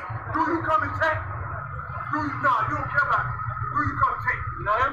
No, don't ask me that. You can't ask me nothing like that, nigga. You can't You know him? nothing. No. You know him before. You know who he is. You know about him before. I also know somebody just got shot in the back same time. Okay, that was in the whole other side. It was still was police. Has nothing to do with that. It was still the police. It was still the police. It has nothing to do with that. It was still a black man and still a police. Hey, man, you can say that all you want to. That blue line don't cross everywhere. What about yourself? You in uniform. Y'all shouldn't be handling this.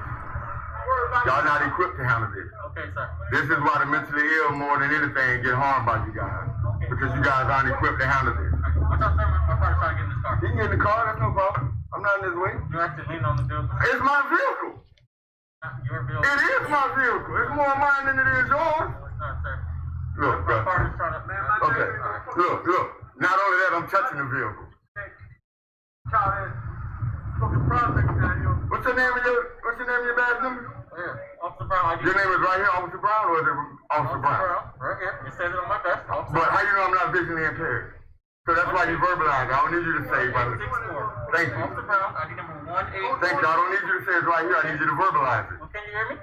1864. You're not hearing impaired, are you?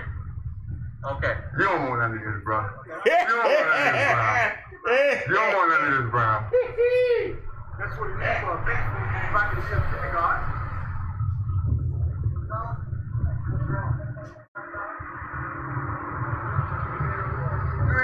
Ain't nobody gonna put their hands on you. Transform into legend. That's what you do. Since you got that constitution.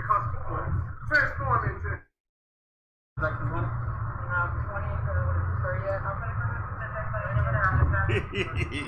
Get him, Nick. Transform into a legend.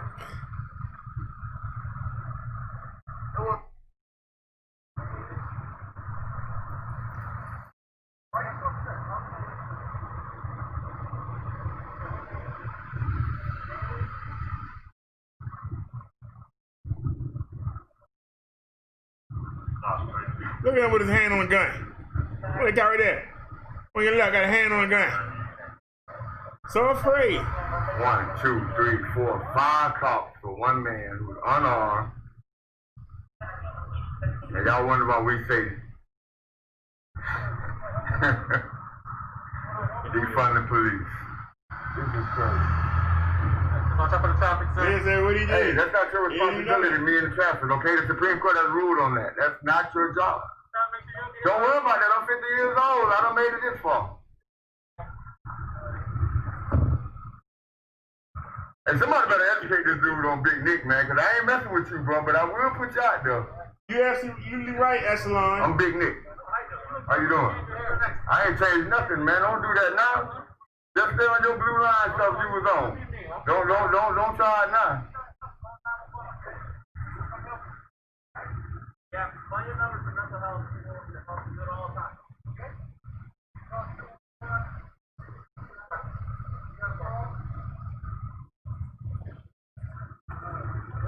Why are they borrowing that man? He mentally ill, let him go about the business.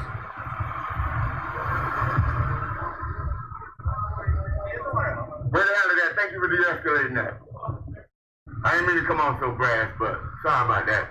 I'm man enough to apologize to you. I know you're not. I appreciate that.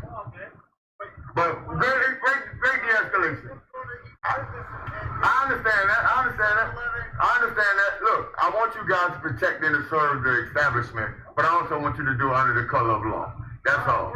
I just want you to do it under the color of law. All right. Hey, bro, you shot out.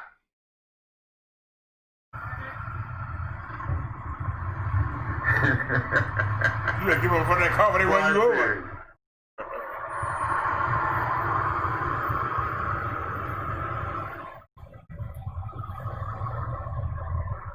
He ain't leave, he ain't going nowhere.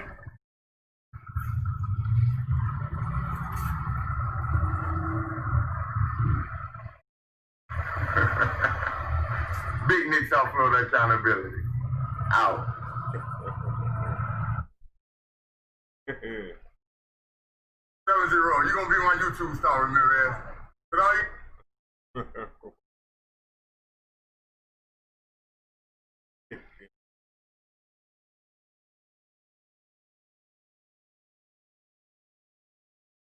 y'all see it.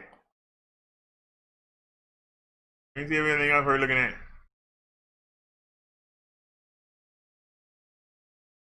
Let me see here.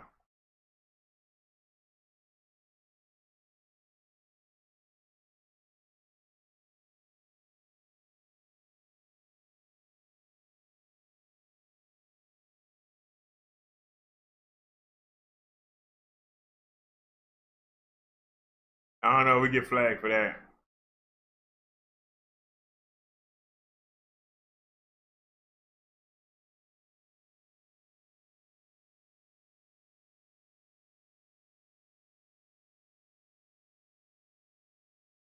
Uh-oh, Naya.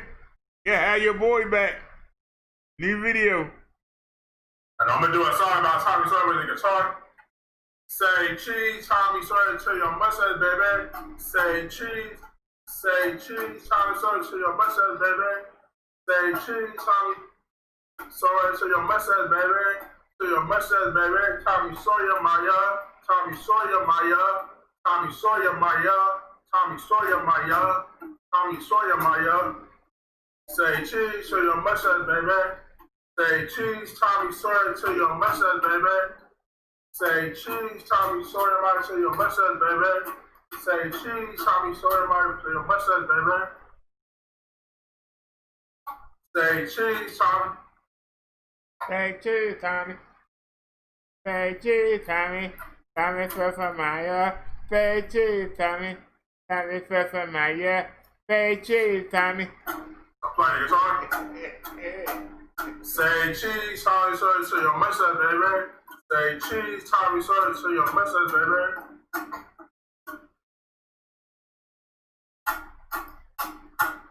Say cheese, Tommy Sawyer to your mustache, baby. Say cheese, Tommy Sawyer. Say y'all, like, so I'm playing the guitar, y'all. Y'all see it? Say cheese, Tommy Sawyer to your mustache, baby. Now I showed y'all, this is his fourth video called Say Cheese TS. Show your mugshot video. Tommy played him on his show. Because I guess he typed his name in and his name popped up. And the people went and looked at the video for themselves. And he got over 1,000 views. Next video was like 800. Still talking about Tommy. Then it went down to 5. Then it went down to 3. He started talking about Tommy. And he just fell. And everything been under 100. So now, he tried to do it again. Didn't work. So now he's trying it again. For the fourth time, he's trying to use Tommy's name to get some views. Whoa, I made it dang it up, y'all. Say cheese, Tommy to your mustache, baby. Say cheese, Tommy Sawyer to your mustache, baby, with the guitar I got right here. Y'all see the guitar? Say cheese, Tommy Sawyer to your mustache, baby. To your mustache, baby. To your mustache, baby. Tommy Sawyer, Maya. Tommy Sawyer, my God. Tommy Sawyer, Maya. Tommy Sawyer, Maya. Tommy Sawyer, Maya. Tommy Sawyer, Maya. Say cheese, Tommy Sawyer to your mustache, baby. Say cheese, Tommy Sawyer to your mustache, baby. To your mustache, baby. To your mustache, baby.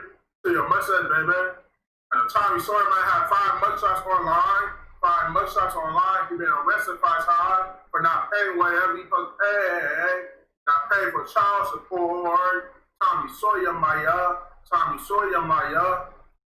Tommy Sawyer, Maya. Tommy Sawyer, Maya. Tommy Sawyer, Maya. Tommy Sawyer, Maya. Tommy Sawyer, Maya. Tommy Sawyer, Maya. Tommy Sawyer, Maya. Tommy Sawyer, Maya. Tommy Sawyer, Maya. Tommy Sawyer, Maya. Say cheese, Tommy Sawyer to your mugshot, baby. Say cheese, Tommy Sawyer to your mugshot, baby. Say cheese to your mugshot and your mustache, baby. Say cheese to your mugshot and your mustache, baby. Tommy Sawyer, Maya. Tommy Sawyer, Maya. Tommy Sawyer, Maya. Tommy Sawyer, Maya. Tommy name started the letter T. His last name started the letter S. Tammy Sawyer, Maya. Tommy Sawyer, Maya. I'm holding the guitar, y'all, and I'm gonna say bye. To me, I'm gonna say bye. It's my song. It's my video, a song for Tommy Sawyer with the guitar. Tommy Sawyer, Yeah. For Tommy Sawyer, y'all see me holding the guitar. See, Hey, he got 59 views. A song for Tommy Sawyer, He got 59 views.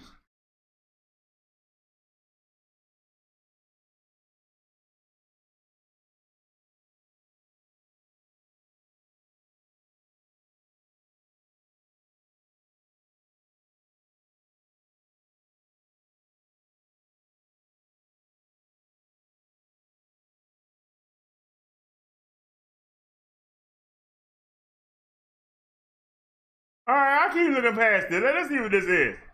It's the young Former Turk. Wisconsin Governor Scott Walker was called out on his own hypocrisy involving police brutality. This happened during an interview on Anderson Cooper's show, and something pretty interesting happened. Take a look.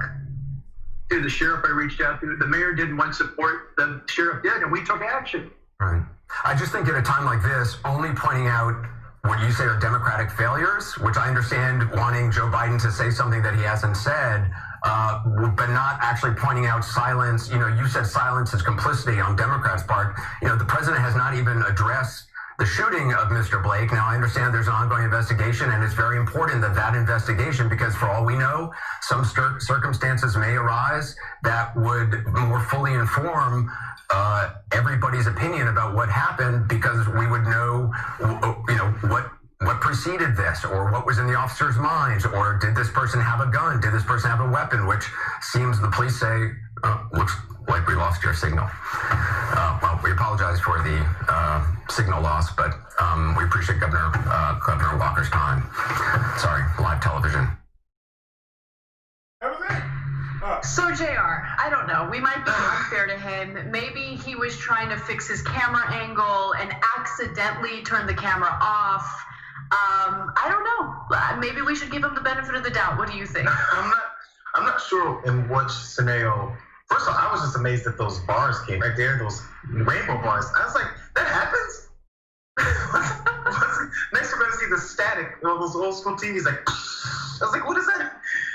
This is concluded. Tonight's, remember 1 a.m. in the morning or something back in the day, because I'm that old, when TV would go off. It'd be late enough that, we ended our broadcast day. And it was like, and you wake up in the middle of the night I fell asleep in front of the TV, I'm seeing static. That doesn't happen anymore. I'm more amazed that those bars came up, because I have no idea how once you turn something off, or even if you accidentally disconnect something, that rainbow bars pop up. I'm impressed. Apparently they do. I love how that's your takeaway from this. And you know what? I don't blame you, because Scott Walker is going to Scott Walker, right? So I don't know if he intentionally turned off the camera because he can't handle the heat. But Anderson Cooper, to his credit, was making a pretty good point, right? So this whole thing about silence is you being complicit. That's what they accuse Democrats of. Well, I mean, we're seeing a lot of complicit behavior by Republican lawmakers who either, first of all, the worst kind, try to make excuses for the slaughter of Black people by police officers throughout the country. And then there are those who just sit by quietly and don't address the issue at all. Now, Walker has addressed the issue in the past. I want to fast forward to some of these graphics and also note that former Governor Walker, was very much in favor of what the McCloskeys did in pointing their guns at protesters as they marched past their home, right? So he's in favor of certain individuals practicing their Second Amendment rights.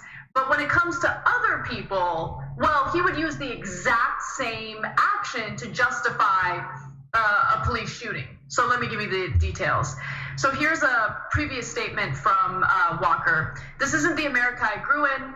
We've seen racial tensions worsen and a tendency to use law enforcement as scapegoat. This kind of attitude has created a culture in which we all too often see demonstrations and chants where people describe police as pigs and call for them to be fried like bacon. Okay, so I want to actually address the chants, because that's a common thing that right-wingers like to I don't care.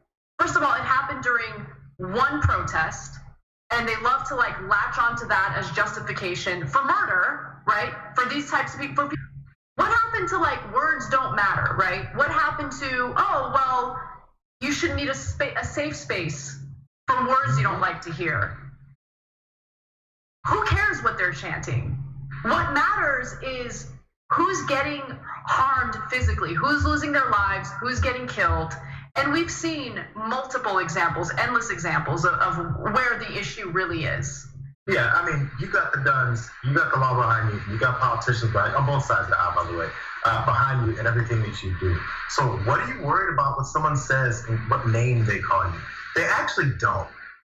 They use it as an excuse to continue their actions, to keep it real. Because if anybody really wants to read how in-depth this is, the Plainview Project, plainviewproject.org, go to it.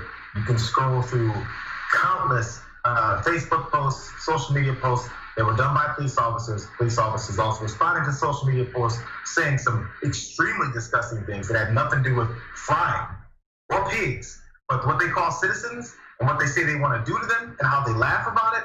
Well, I feel like pigs and frying is the least offensive thing you can think of compared to some of the things they say before they go back to work and carry out those actions. So that's a part of it. I mean, I also wouldn't care if they decide to just talk trash about people every once in a while. But then after you talk trash about them, you go out and you make it happen. You fulfill those promises of what you want to do to citizens, and you do them, and walk back away and say, I'm just going to go back to work because I know my department has my back. So there's empty names and slogans because someone's mad about what you've done to them. And then there's the people who are carrying it out and saying far worse things and then doing it some more. Which one are you going to be offended by?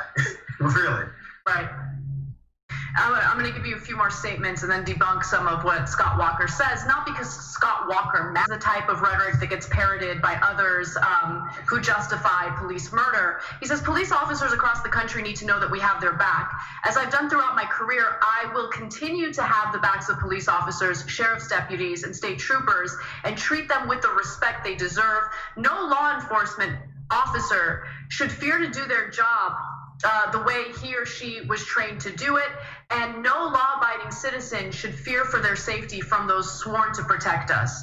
But I want to be clear that the America that Scott grew up in, right, was actually much more dangerous for police than it is now. Because the way that they frame this in their efforts to defend police is, oh my God, I mean, it's a dangerous world, dangerous country. Their lives are always being risked while they do these jobs. But when you look at the numbers, you see that this country is actually a lot safer for police officers today as opposed to decades ago. Historical data, for instance, show that the job of an officer is still safer today than it was 30 years ago. Following a spike in officer deaths during the infancy of the war on drugs, police deaths have been declining for the past 3 decades. According to statistics reported to the FBI, 89 law enforcement officers were killed in line of duty incidents in 2019. Of these, 48 officers died as a result of felonious acts. Now, law-abiding citizens, however, continue to be shot down year after year at rates unlike any other wealthy country. In fact, let's take a look at this graph from the Prison Policy Initiative, which shows you what the United States looks like in regard to the total number of people killed by law enforcement in the most recent year the data was available, compared to all these other countries.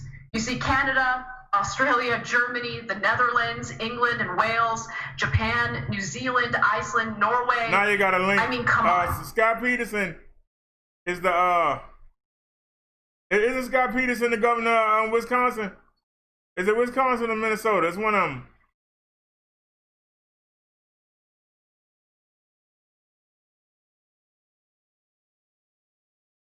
I think he's the governor of Liz said Wisconsin, she believes. Yeah, I think it's Wisconsin too.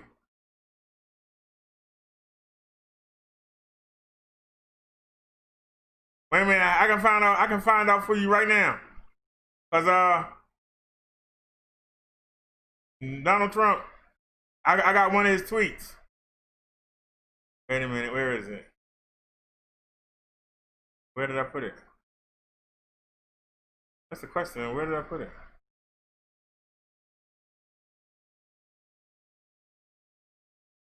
That's it.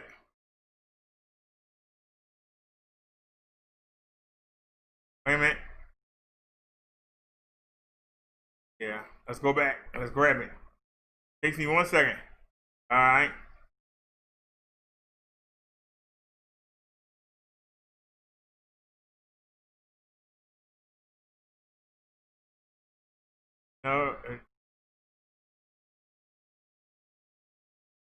No, he said Governor Evers and Portland should do the same.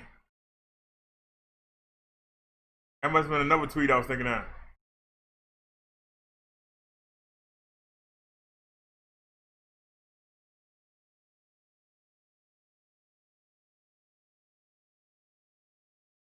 And we're not gonna get flagged for this, are we, dear?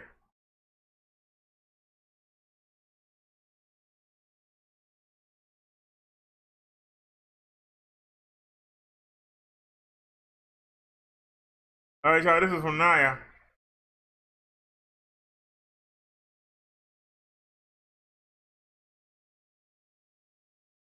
Oh, it's Joseph King. Who made it up? You are watching a master at work. Say cheese, Tommy Sawyer to your mustache, baby. Say cheese, Tommy Sawyer to your mustache, baby. Say cheese, Tommy Sawyer to your mustache, baby. Say cheese, Tommy Sawyer to your mustache, baby. Say cheese, Tommy Sawyer to your mustache, baby. Say cheese to your mustache, Tommy Sawyer, baby.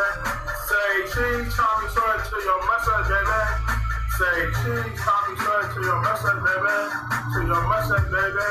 To your mustache, baby. Say cheese, Tommy Sawyer, Maya. Tommy Sawyer, Maya. Tommy Sawyer, Maya. Tommy Sawyer, Maya. Tommy Sawyer, Maya. Tommy Sawyer, Maya. Tommy Sawyer, Maya. Tommy Sawyer, Maya. Sweet the cheese. Tommy Sawyer, Maya. Tommy Sawyer, Maya. Get on your knees. Tommy Sawyer, Maya. Tommy Sawyer, Maya. Talking about them weeds. Tommy Sawyer, Maya. Tommy Sawyer, Maya. Say cheese for that mugshot. Tommy's in jail. He got wrapped. Going by to see his ex-girlfriend. She had an order, and now he's paying. And then by the system. Every day he come on YouTube and he's bitching. Cause he's mad that he got locked up. Tommy, it's not our fault. We can't stay out the guts of these sorry black women. You keep laying up. You keep playing up. Now lying in your jail, yeah, you staying up. Wondering how you got there. It's really weird. I don't care what nobody says. Tommy's queer. That's a fact. Filthy Thomasina. Or we can call him a Domelina. Tell me, who's your mammy? She's a pastor, but you're a bastard. Tommy Sawyer, Maya. Tommy Sawyer, Maya. To you, for you, Tommy Sawyer, Maya. Tommy Sawyer, Maya. Say cheese to your mustache, mustache. To your cheese, mustache. To your mustache, mustache, Tommy Sawyer. Say cheese to your mustache, Tommy Sawyer, Maya. I don't know, the music sound bland. But if we get a copyright, we just can't go over 5 hours. That's why I stopped the last show.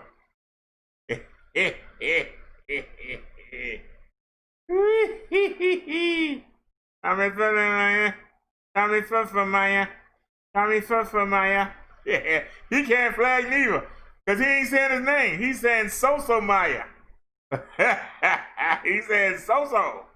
He ain't saying Soto, he's saying So.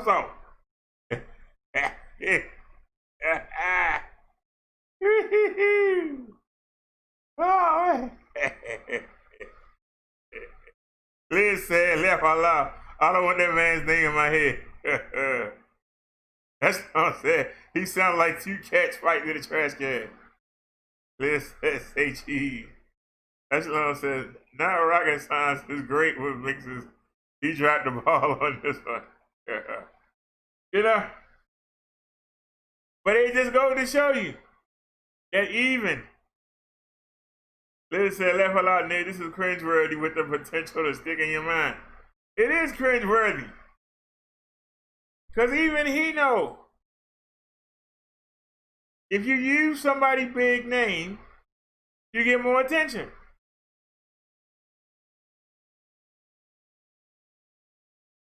We showed the channel. He's gone back to this 4 different times.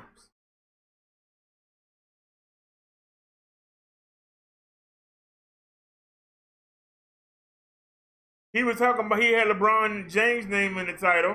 He got a little something, something. You know, but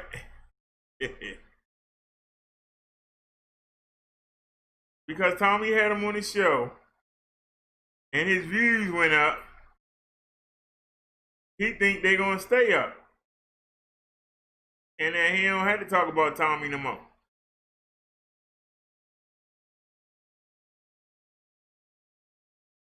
And this is why I say a lot of people might be on Tommy's show.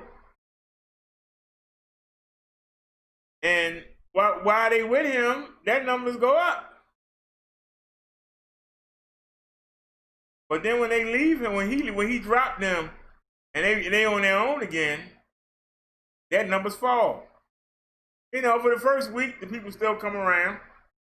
After about a week, you don't hook back up with them, you know, the people don't come back around. And so now, in order to get the people to come back, they got to talk about him. They got to have his name in the title. And they got to talk about him. Because the people were only coming because they were with him. I believe the Vic accused the old man of that the other day. I was in the bathroom and it came on the TV and I couldn't do nothing about it. I was on the throne, I couldn't do nothing about it. So, and I got a speaker that said right there in my ear in the bathroom, I couldn't do nothing. So I sat there and I listened to the show. And he said, you know, he tried to do other things and then, you know, don't nobody care. And so that's why he had to keep coming at the Vic. That's the only time somebody pay him some mind when he talking about Vic.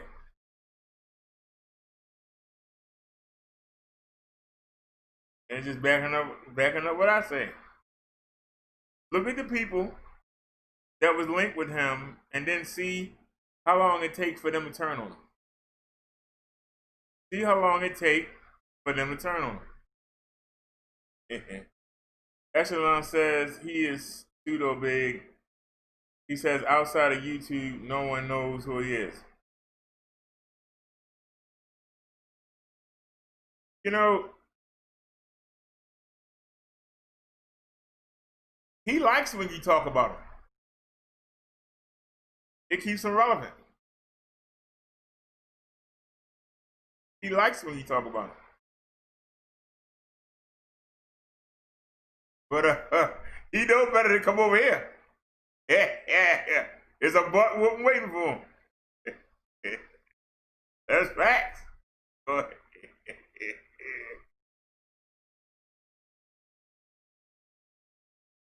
That stuff he using on Ratchet, that stuff don't work on me. I chap you up. But yeah, you know, a lot of people think that, you know, that they're gonna be with him and then they're gonna do all right. It don't work that way. Because what happens is they have to turn against him and get the people that don't like him to come to the chat. They're not coming for you. They're coming because they got a problem with him. You got people that sit there and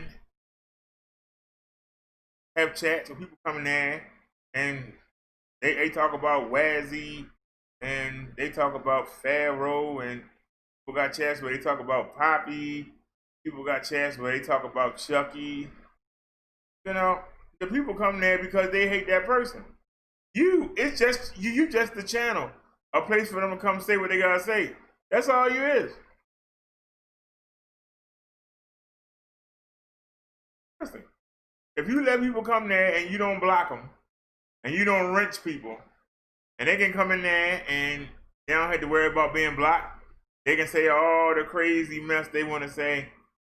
They're gonna come there. It ain't got nothing to do with you. You could have a Doug sit there. As long as they can come in there and say what they gotta say. See, they can't do that here. That's what I'm saying. But BD, if people put pressure on YouTube for hate speech via him, his career will be over. But then what would they have to talk about, Echelon? Don't nobody want to get rid of Tommy. Nobody want to get rid of True Freeman. They don't want to get rid of Chucky. They give them something to talk about. They might flag you. They might take away your AdSense, but they don't want you to go. That's the last thing, you know?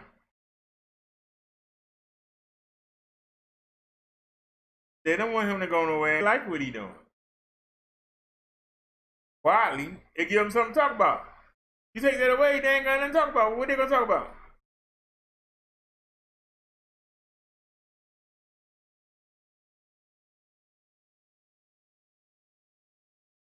We got 7.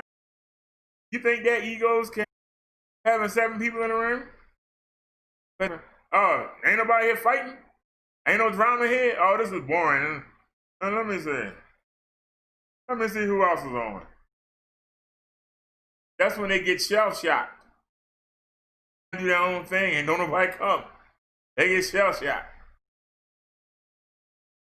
They try and do their own thing. People come in the chat. Hey, Drew Freeman on, why you not streaming them? You know, why you not streaming them? Hey. Tell me, you know, why you not streaming them? Hey. Hey, such and such over there talking about you. Why you ain't over there? Yeah.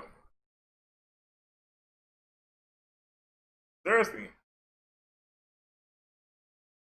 Once you get into that, it's hard to get out of it.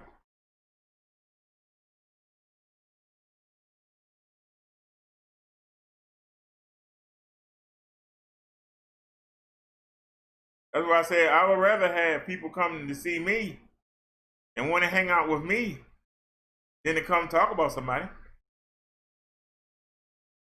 Like, what if all we did was talk about Donald Trump? All the people that hate Trump would come over here and dump on Trump.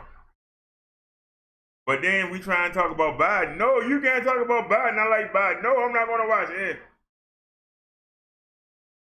Now the people telling you what you can do with your platform. Yo, you got to be Trump only.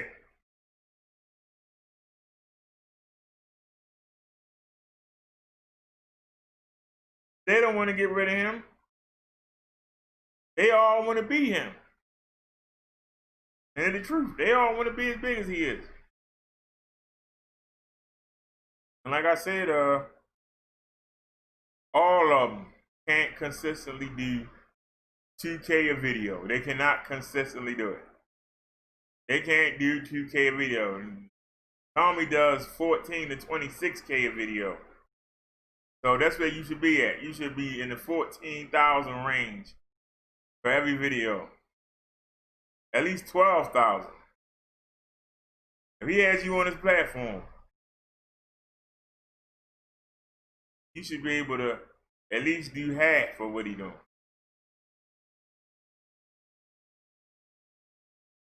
We ain't never been on the platform.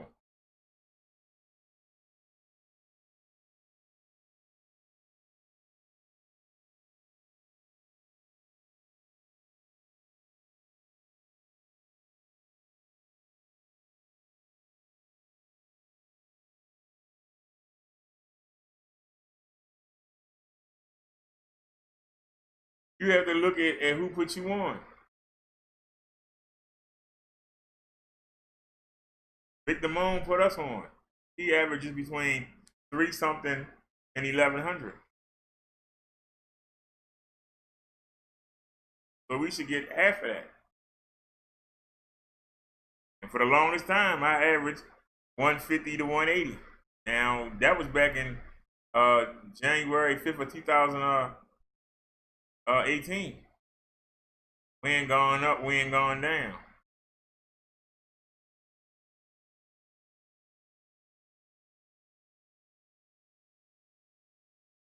Echelon says, I don't envy or admire anyone that disgraces blacks.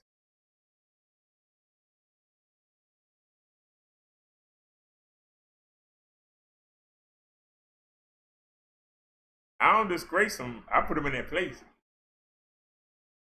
That's why you don't see the trolls come over here no more. They can handle. They come over here and get their whooping.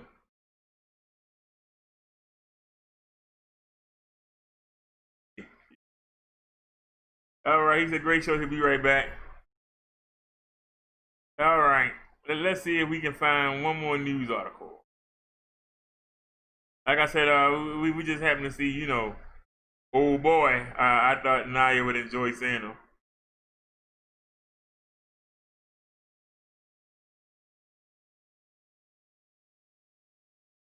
Yeah, we just showed the Young Turk.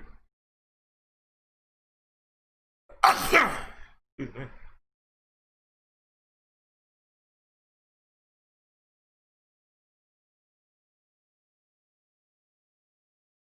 La-di-dee.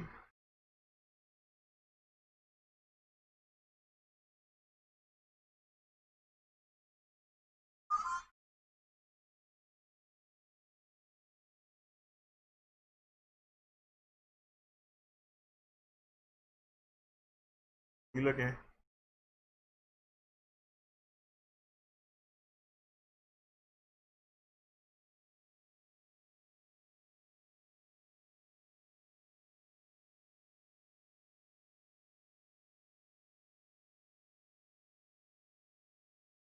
All right, let's see what's going on with the hurricane. All right, Berta, thank you. She mentioned Robert Arnold being the seasoned hurricane reporter that he is. We want to check back with him live in Lake Charles this morning. Robert, give us a run through of what you experienced overnight and what conditions are like right now.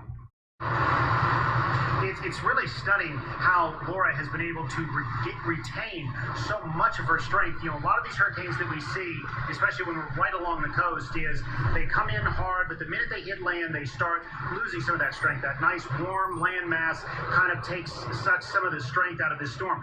Not with Laura. I mean, it has been incredible to see just how consistently strong the winds have been throughout this hurricane. We're still seeing this here. I mean, we started getting really, really strong winds coming in around 11:30 midnight, and here we are. We're still experiencing incredibly intense winds. That's why we've seen debris start being thrown just about everywhere around here. It's also a very strange situation because we're in this parking garage. Generators are keeping the lights on, but there's no lights out in any of the parking lots that you can hear things out there crashing. You hear a lot of things. You get those metal sounds crashing in. You other things that really not sure what it is or what it's hitting, but you know that there's a lot of debris being tossed around. This was one thing, you bear with me as I walk down here. I'm not even sure what this is, but this was one thing that actually came up here within the last hour. Not sure what it is, but it's heavy, but that's some of the stuff that's being wrenched off of the side of the building. Street light? The street light from down in the parking lot? Thank you. Gentlemen, help me figure out what that is, but those are the kind of things that are being picked up and tossed around. Let me show you over here. The hotel, the Golden Nugget, had taken all of these large umbrellas and put them in here. Smart move. You can't have them exposed during a storm like this, so they'll just get tossed everywhere and cause much more damage. But look how the wind, even here in this garage, picked them up, tossed them around. You see some barrier gates done. The entire side, all the siding on this part of the garage, that's been ripped off. We've seen some other bits of metal get ripped off. It's that sign dangling there. Those things were bolted into the ceiling on that thick steel cable, and it's still was able to wrench that one off. There's other signs on the other side of that, and I'm trying to get here with my chief photographer, Byron Nichols. We can walk a little bit to the other side when we can, and we'll show you the other signs over here. On the other side were also, many of them were wrenched off. That was one of the things we were concerned about throughout the night, was some of them would fly up this way. Thankfully, that did not happen, but you can see how it just twisted all these steel cables. Many of the signs are just gone. Fortunately, they didn't come up here. They went, they stayed down on the ground level. But that's how relentless the winds have been throughout this entire night. The tree branches are a given. We started seeing those go early. We also saw some of the other trees out there just stripped clean, picked clean of leaves and branches as the winds just kept intensifying. Started seeing larger branches snap. Those started flying through the area. We've seen a lot of styrofoam from what is conceivably other signs in the area that have come down. Some of these smaller things that were on the side of this garage went very, very early. Then you started seeing larger pieces of equipment, larger things start to come loose as well. I did get a chance, since the last time we talked, to walk a little farther out into the parking lot because we're very close to the lake to see if any of that was coming in, and thankfully it is not. So one of the other big things that we've been watching all night was to see whether or not that lake water was going to start pushing into these parking lots, and so far I have not seen it come too far in. It can't get all the way down to the edge at this point, but close enough to know that it's not going to become a problem in this area. The reason we picked this parking garage is because it's about 15 feet off the ground, so that did protect us from storm surge, and it did shield us somewhat from debris and from the winds, because the way the winds would come in and kind of wrap around, we at least got some buffer instead of just being simply out there having to deal with it nonstop for hour after hour after hour. Yet you still see some of that debris did come through here. Some of the signs that direct which traffic flow, the way traffic flows through this garage, those were ripped off very early on, and since getting down into the lower levels as well as the level that we're on right now. So no sign at all of Laura really decreasing or giving us any kind of a break for quite a while, as Britta was explaining to you, but we can see it firsthand. This is an amazingly powerful hurricane that is just not letting up at all at this point. And Robert, we know that a lot of people, at least we heard overnight, that they did decide to evacuate and heed that advice from officials there because they remember the damage caused by Rita. We know that you rode out both storms. How would you compare the two? Honestly, it was truly awful. I mean, so much of the area was inundated by water. So much was damaged by the high winds. I'm sure it's going to be just as bad, but I really won't know until we can actually get out and survey the area. That's one of the frustrating parts of hurricane coverage, is you always reach this point where you know that there's a lot of damage. You know that there are people in trouble. There are neighborhoods that are in trouble, but you can't really get out in it until the winds start to die down, or at least we get some daylight, so we have a better idea where we're trying to navigate. Because these streets, many of them, just from what we're seeing here, are going to be blocked by downed trees, probably down power lines, other pieces of debris, and that's just like a minefield when it's pitch black out there. Even with large headlights, it's 9 o'clock already. Like the one we have, you can still very easily. Dang! I thought it was like 5 o'clock. Are you serious?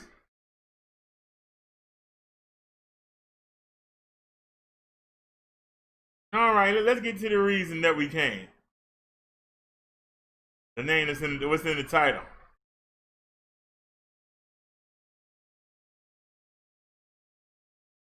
So we get ready to lose everybody.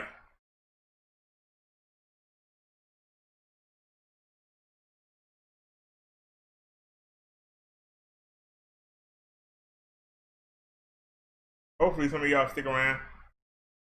I got pieces of shit. I got pieces of salad all in my teeth. All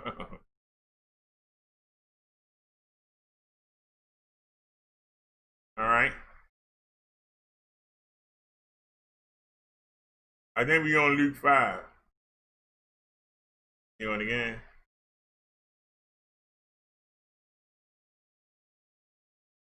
Continue on again. Y'all see this?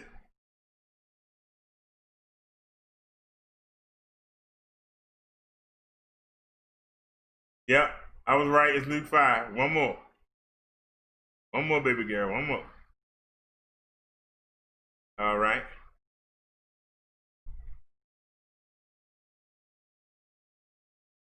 right, we are Luke 5. Verse 1. Jesus calls his first disciples. For all the people that keep talking about fake minister and fake reverend and all that other crap, why didn't Jesus go to the seminary and get his disciples? Why didn't Jesus go to the temple and get his disciples? Why didn't Jesus go to the Pharisees and get his disciples? Why didn't Jesus go to the teachers of the law and get his disciples? Because Jesus don't like or trust the Pharisees, the priests of that day.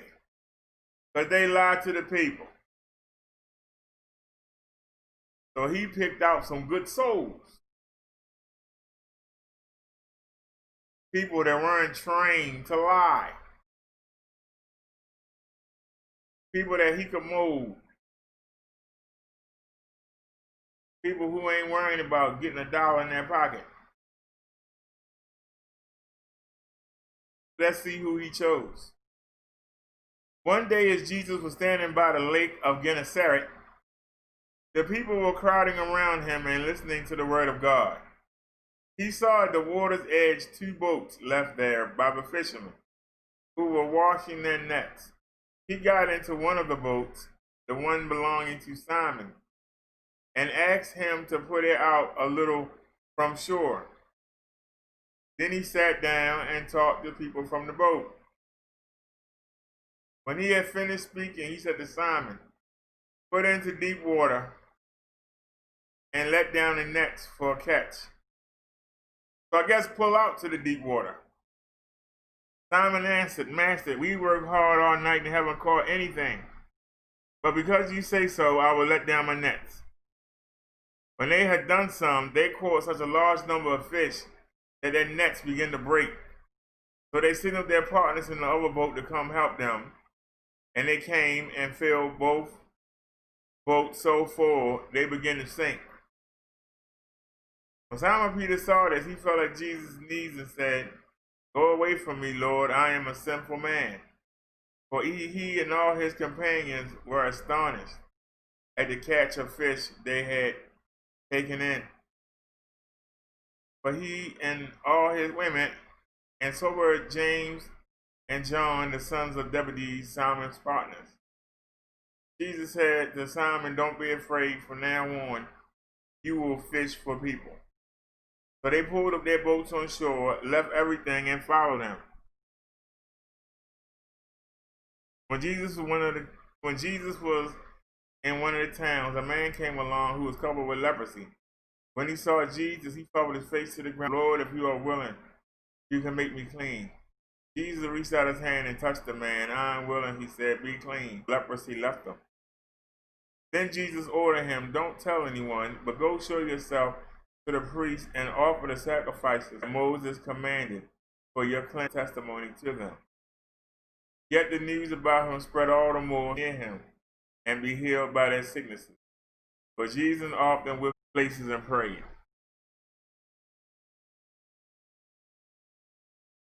One day Jesus was teaching, and Pharisees and teachers of the law were sitting there. They had come from every village of Galilee and from Judea and Jerusalem.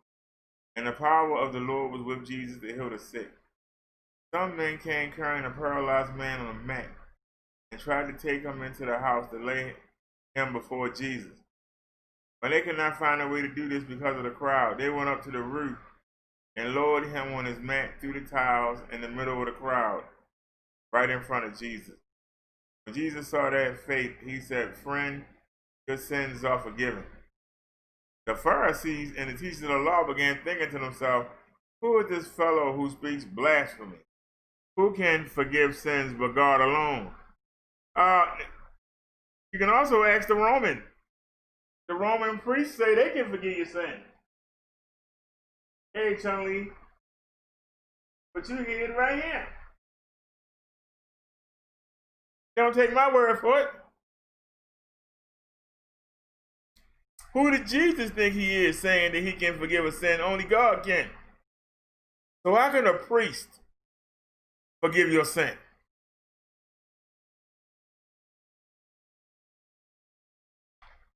Anybody want to tackle that? How can a priest forgive your sin? Jesus knew what they were thinking and asked, why are you thinking these things in your hearts? Which is easier to say, your sins are forgiven, or say, get up and walk? But I want you to know that the Son of Man has authority on earth to forgive sins. So he said to the paralyzed man, I tell you, get up, take your mat, and go home. Immediately he stood up in front of them, took what he had been lying on, and went on home praising God. Everyone was amazed and gave praise to God. They were filled with awe and said, we have seen remarkable things today. Jesus calls Levi and East for sinners. After this, Jesus went out and saw a tax collector by the name of Levi sitting at his tax booth. Follow me, Jesus said to him. And Levi got up, left everything, and followed him. Then Levi held a great banquet for Jesus at his house. And a large crowd of tax collectors and others were eating with them. But the Pharisees and the teachers of the law who belonged to that sect complained to his disciples, why do you eat and drink with tax collectors and sinners? Jesus answered them, it is not the wealthy who need a doctor, but the sick. I have not come to call the righteous, but sinners to repentance.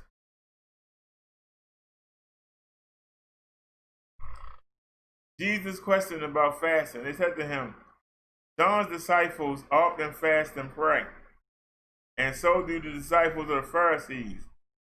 But yours go on eating and drinking. Jesus answered, can you make the friends of the bridegroom fast while he is with them? But the time will come when the bridegroom will be taken from them. In those days they will fast. He told them this parable. No one tears a piece out of a new garment to patch an old one. Otherwise, they would have torn the new garment, and the patch from the new will not match the old.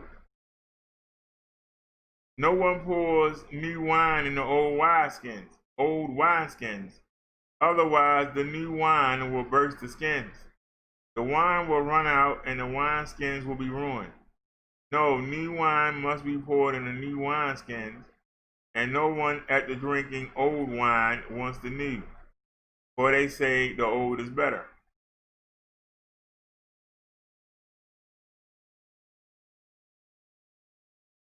All right, let's go to Luke 6.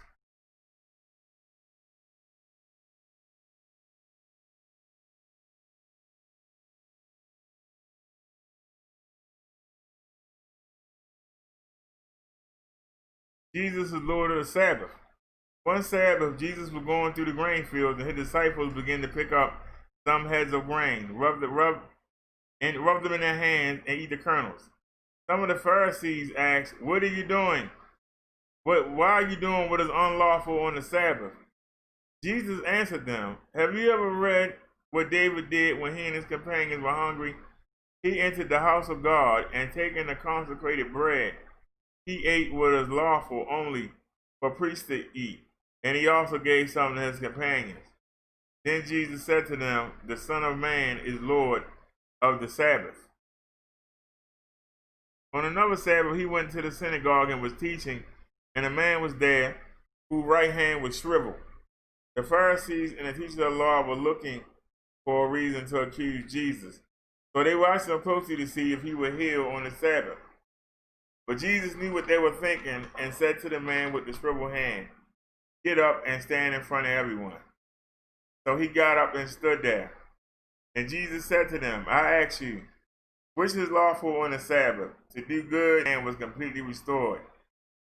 But the Pharisees and the teachers of the law were furious and began to discuss with one another. One of those days, Jesus went out to the mountainside to pray and spent the night praying to God. When morning came, he called the disciples to him and chose 12 of them, who he also designated apostles. Simon, who he named Peter, his brother Andrew, James, John, Philip, Bartholomew, Matthew, Thomas, James, son of Alphaeus. So you got two James. Simon, who was called the Zealot. So you got two Simons.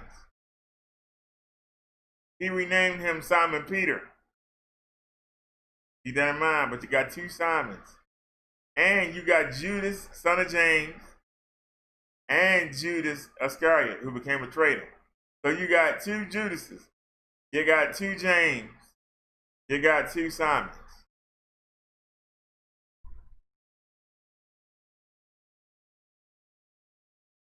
He went down with them and stood on a level place. A large crowd of his disciples was there, and a great number of people from all over Judea, from Jerusalem, and from the coastal region around Tyre and Sidon, who had come to hear him and be healed of their diseases. Troubled by impure spirits, those troubled by impure spirits were cured, and all the people tried to touch him, because power was coming from him and healing them all. Looking at the disciples, he said, "Blessed you who are poor, for yours is the kingdom of God. Blessed are you who hunger now, for you will be satisfied. Blessed are you who weep now, for you will laugh. Blessed are you when people hate you, they will exclude you and insult you, and reject your name as evil, because of the Son of Man.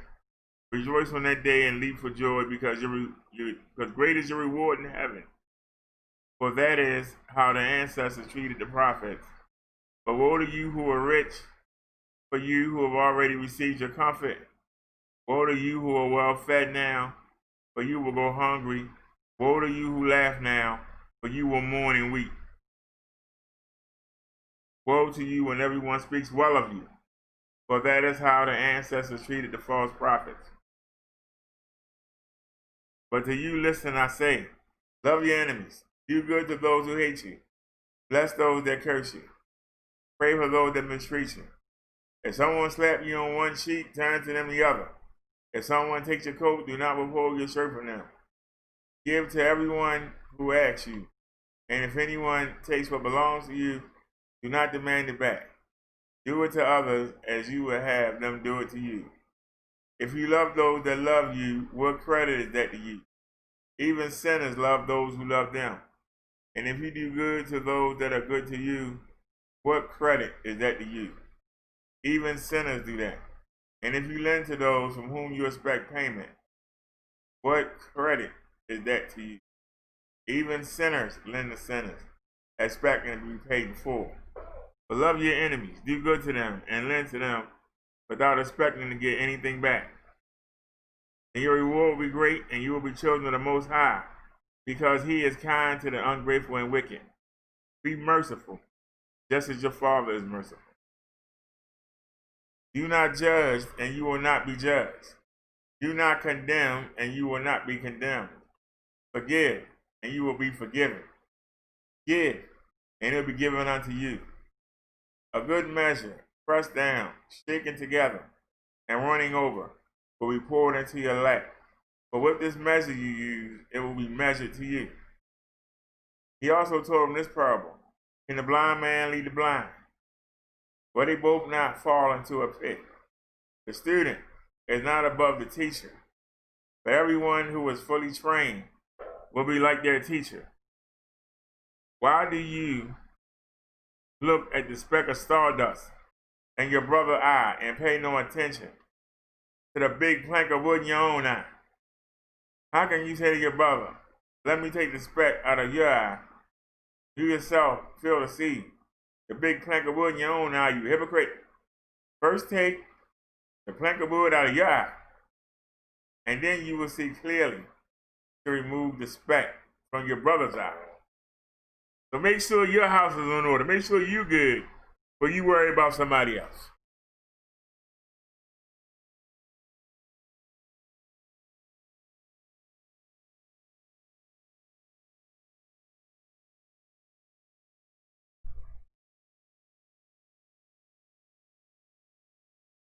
Hey, Tony, what's up?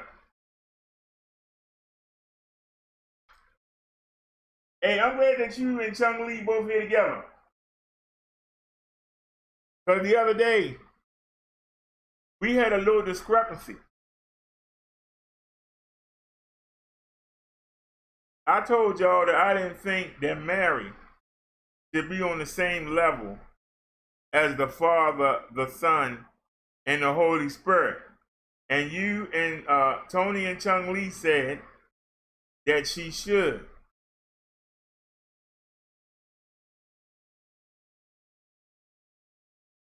The Father, the Son, and the Holy Spirit is all God. God the Father. The Son, who does all the work. And God's breath, the Holy Spirit. Those are all God. Mary is a human being. How do you put Mary in the same level with God? That's what y'all didn't get. So can we squash that?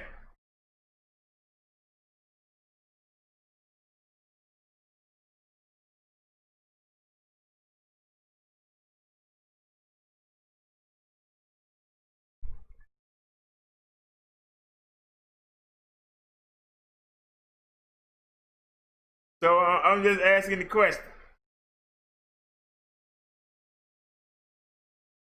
Can you really say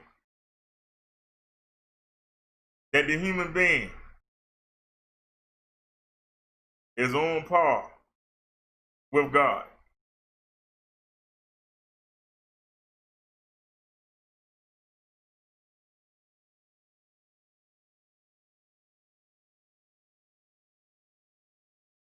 Okay, Chung Lee, explain to me how I'm wrong, dear.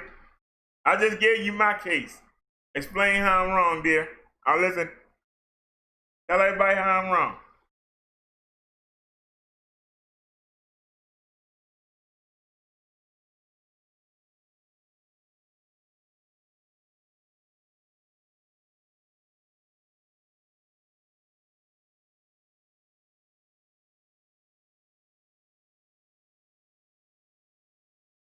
If God is the Father,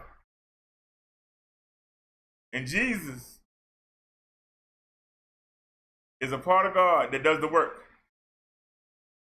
and the Holy Spirit is God's breath,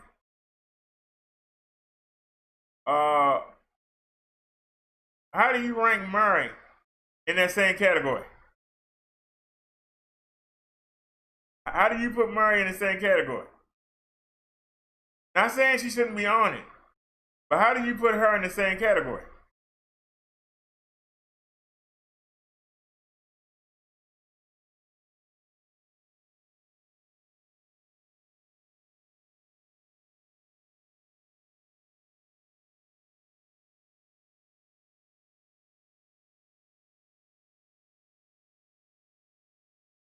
Tony says there is one God.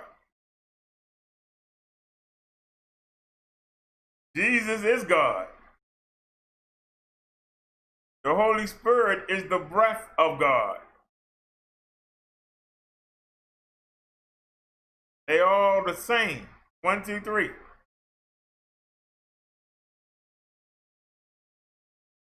Jesus do the work. God get to sit back and be holy. But that's still an extension of himself.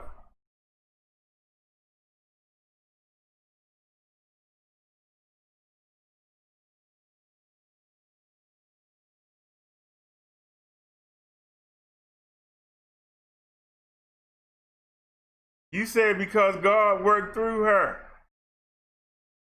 All of us have God's Spirit in us. All of us have God's Spirit in us. It ain't activated, but all of us have it. Mary popped out a baby.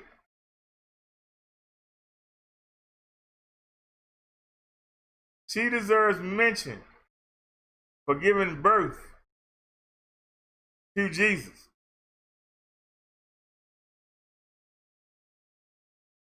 God wanted to be perfect. He didn't want us to have no reason to say, well, you don't understand what it's like to be human. Do you think he really had to use Mary to pop him out? You think he just couldn't have just made him in human form and just go ahead and get this over with? He wanted to make sure that he knew what it was like.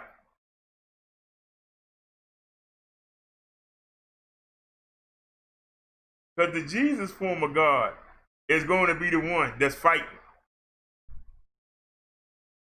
against the angels. I'm fighting with the angels, against the demons and the devil.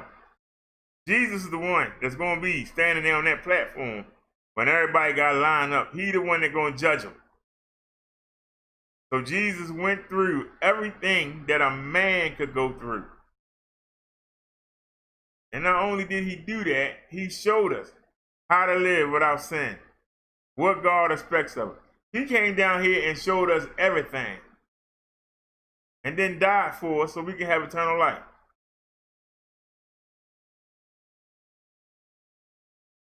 And you want to put that Mary spread her legs and pop the baby out, and that put her in the same category.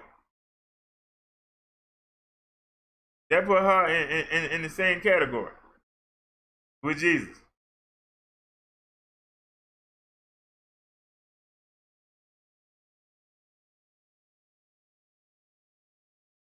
Chung Lee said that make her special.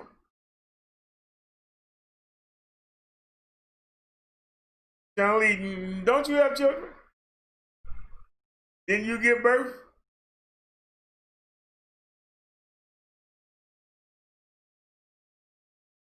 You can't put her in the same category as the Father, Son, and the Holy Spirit. I'm sorry.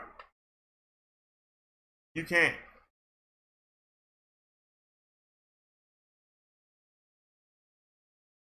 I'm just telling the truth. I told you, we don't sugarcoat things here. We tell the truth. I want to know how you expect to tell me that a mortal human being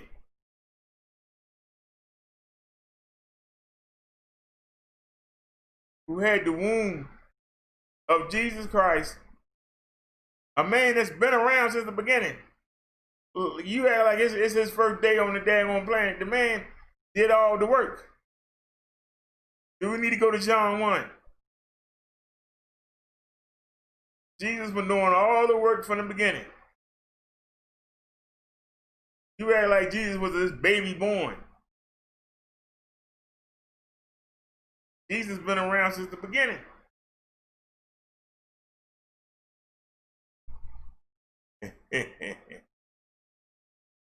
Now, Tony says God must have seen something in her to be picked. But, like I explained to y'all, virgins, if you got married and you didn't get your cherry busted, you was killed. So there were plenty of virgins. But Mary just happened to be one that he picked. So don't make it sound like, you know, she was just this great sorceress and was doing all kinds of miracles. She was just a young lady, like many other young ladies, but she was chosen. So she should get respect for being chosen. But don't put her in the same category, man. That's crazy.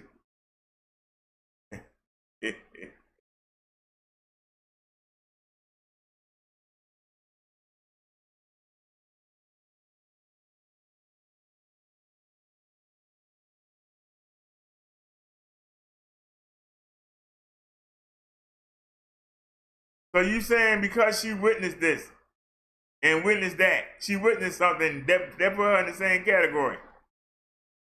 Where it say she made the earth? Where it say she made the sun?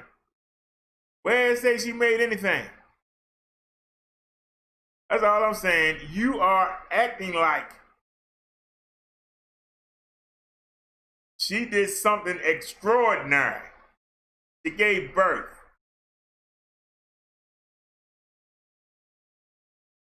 She was a vessel.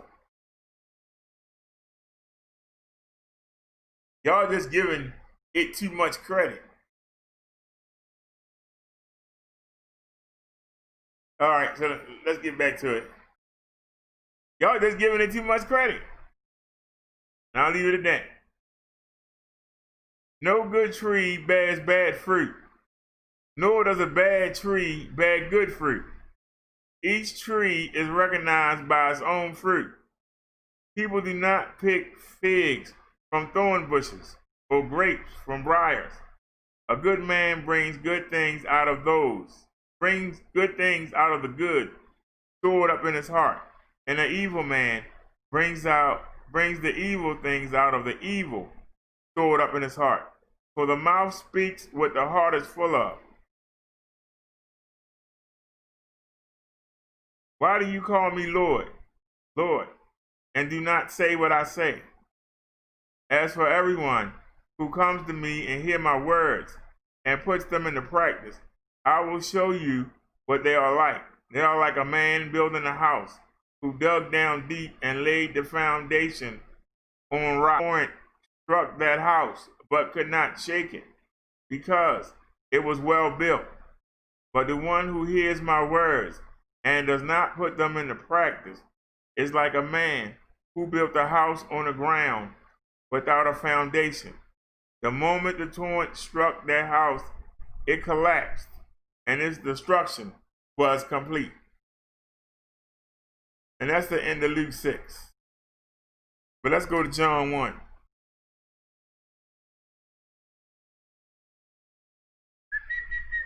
Hey, if you got a Bible, turn to John 1.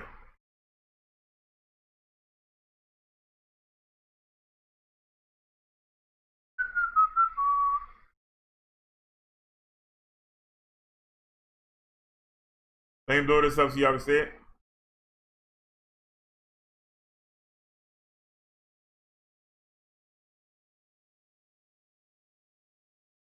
Y'all see this on y'all screen? Y'all see this on y'all screen? Everybody know that Jesus Christ is the Word. And the reason he is called the Word, because God says and Jesus does. So Jesus does the Word of God. Jesus was created to do the Word of God. Remember, Jesus' blood on the cross covers us when we try to talk to God. Why is that? Because God can't stand to see us in our sinful ways. So why would we need to be covered by Jesus' blood? For God to look down and deal with us. But let's go. In the beginning was the Word, and the Word was with God. So in the beginning, there was Jesus, and Jesus was with God. And Jesus was God. He was with God in the beginning. Through him, all things were made. Without Jesus, nothing was made that had been made. In Jesus was life, and that life was the light of all mankind. Jesus is also called the light. The light shines in the darkness, and the darkness has not overcome it. Can we go back and read that again? In the beginning was Jesus, and Jesus was with God, and Jesus was God. Jesus was God in the beginning. Through Jesus, all things were made. Without Jesus, nothing was made that had been made. In him was life, and that life was the light of all mankind. The light shines in the darkness, and the darkness has not overcome it. There was a man sent from God whose name was John. He came as a witness to testify concerning that light, concerning Jesus, so that through him all might believe. John himself was not the light. He came only as a witness to the light, which is Jesus. The true light, Jesus, that gives light to everyone who was coming into the world. Jesus was in the world, and though the world was made through him, the world did not recognize him. He came to that which was his own, but his own did not receive him. Yet to all who did receive him, to those who believed in his name, he gave the right to become children of God.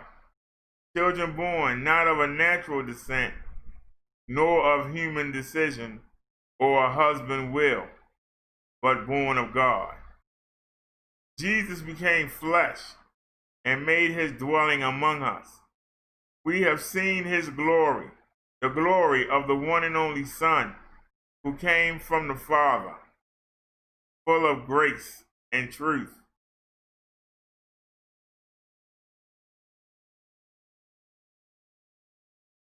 Again, in the beginning was Jesus, and Jesus was of God, and Jesus was God. He was with God in the beginning.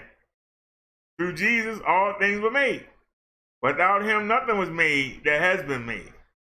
In Jesus was life, and that life was the light of all mankind. We know that Jesus is also called the light, as well as the Word. The light shines in the darkness, and the darkness has not overcome it.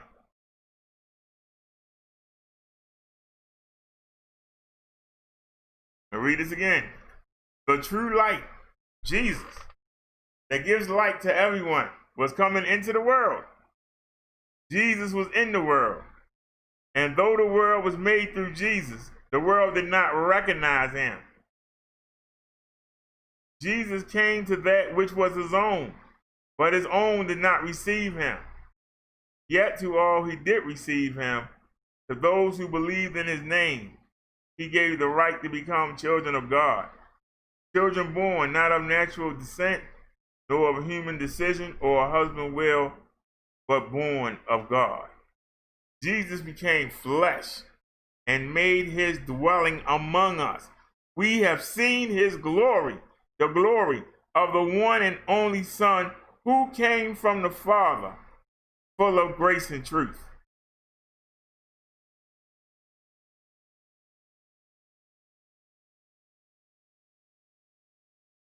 Now I'll listen to any comments. Let me put the comments up.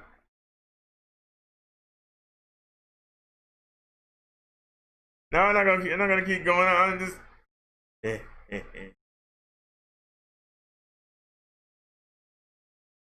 okay.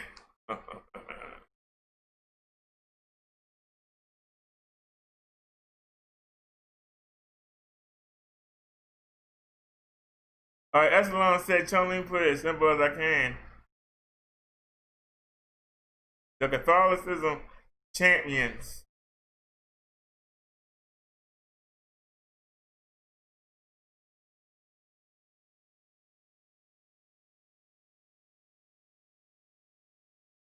what?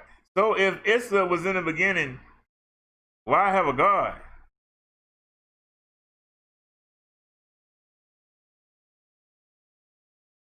Because there is only one God.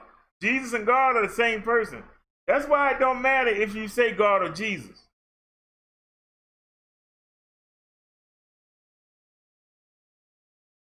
God made Jesus out of himself.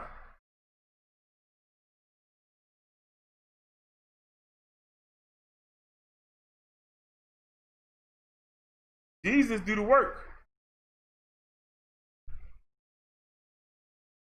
God is holy and perfect. God don't want to deal with us. That's not simple state. That's what Jesus is for.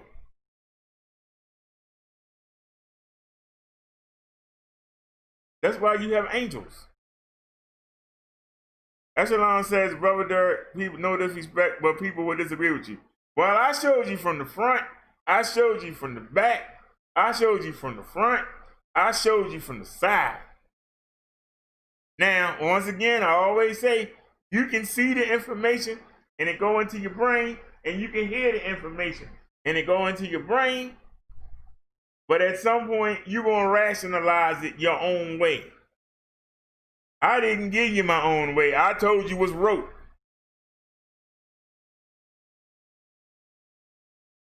Now you can sit there and say, well, I don't care.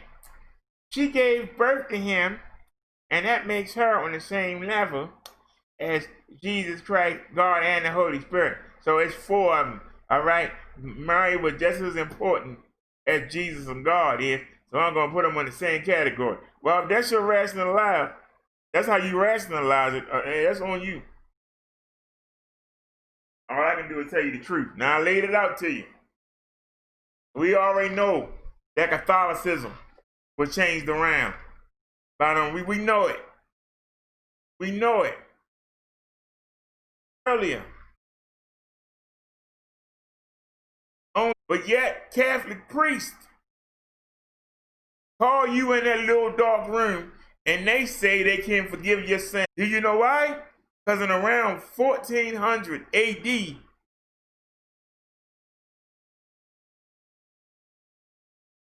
the Romans thought that they was God. Peter was the head of the church. And when the Catholics picked up religion and they took over and Peter died, somebody had to take it and they put their own leader up. And they called them the Pope, own disciples. It's called the papacy. And they take turns. One Pope said that he was God. And he got the people to believe that he was. And he gave the priest the authority to forgive sins. Because he believed, people to believe, that he was equal to God. Saying that he equal to God.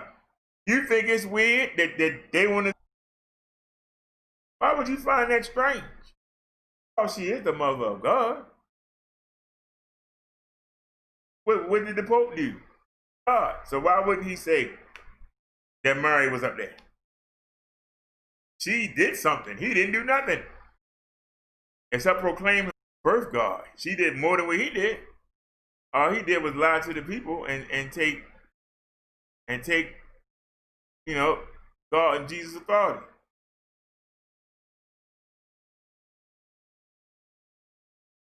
So,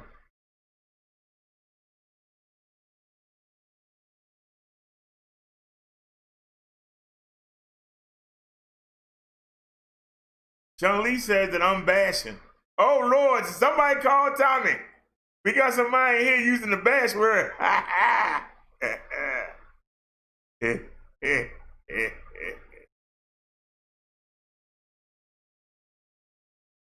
Well, I'm sorry. I believe that Jesus and God are the same person.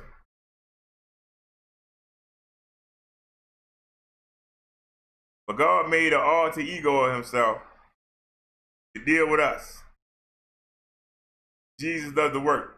He's the worker.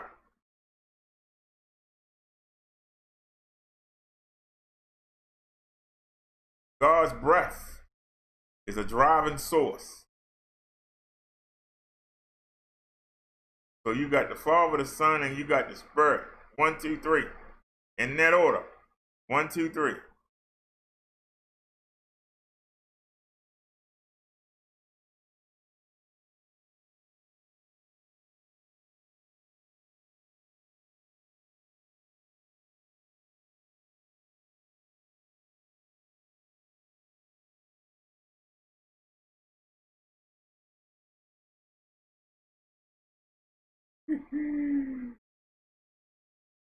All right, then let me ask y'all this. If you don't believe that Jesus handled the flood, if you don't believe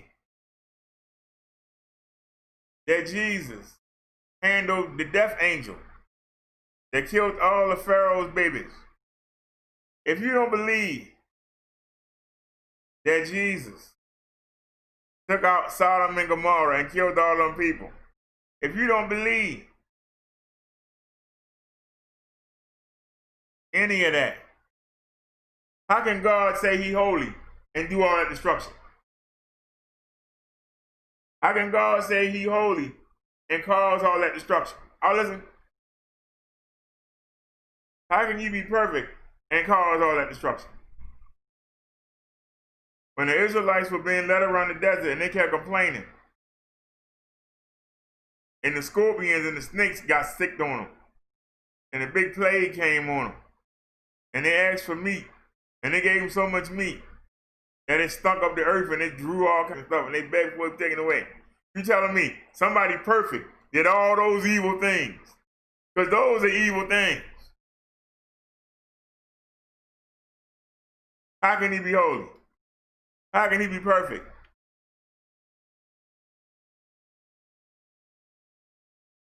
If God did these things,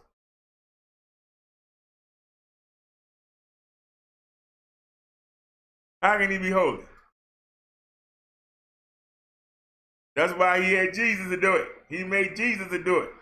He made an actual duplicate of himself. But this person, it's his job to do these things. But he's the master worker.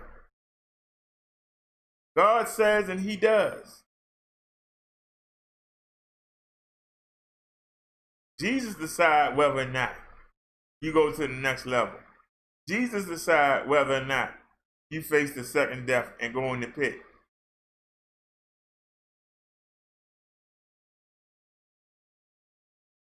God trusts Jesus because Jesus is a part of him. Jesus ain't got to come back and check, hey, God, you think I should do this? No.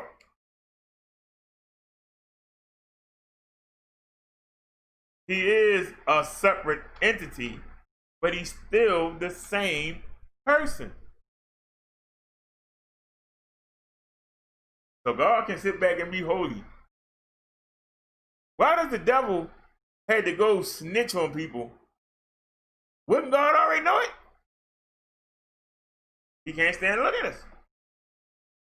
We are not the Adam and Eve that were made. They're supposed to be pure and holy and worship him. We worship each other. We worship things.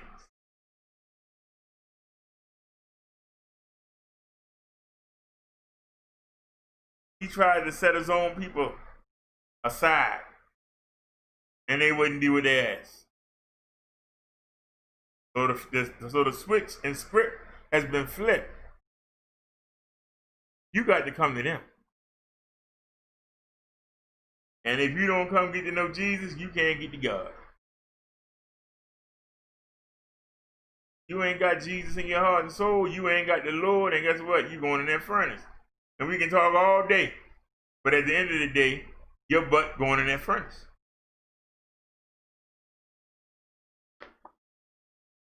And we can go around the world in 80 days.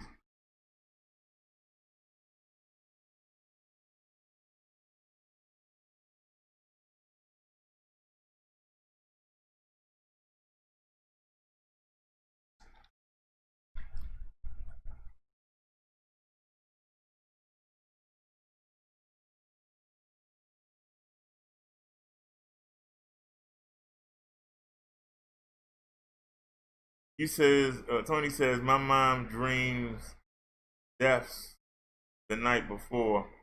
Both my grandfather, dad, and uncle. Mom knew the day before they passed.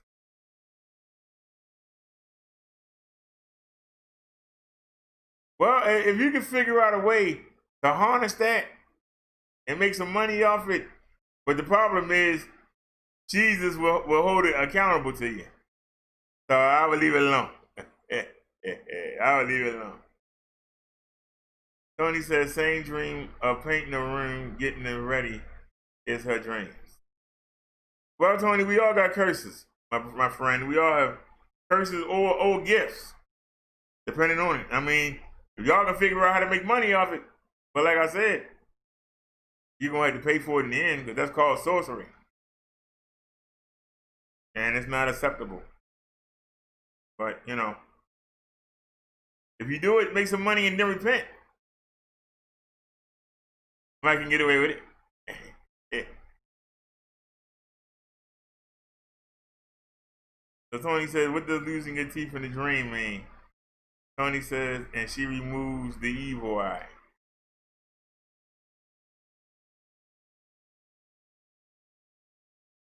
Well, like I said,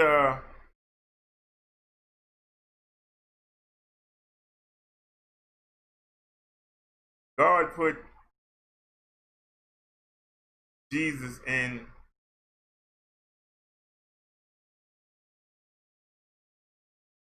Mary's womb. And Jesus had to start as a baby all over again. And the reason it was done is because when we standing before Jesus on Judgment Day, we're going to be standing before Jesus. Y'all keep forgetting that. And we're going to have the excuses. You know how you rationalize?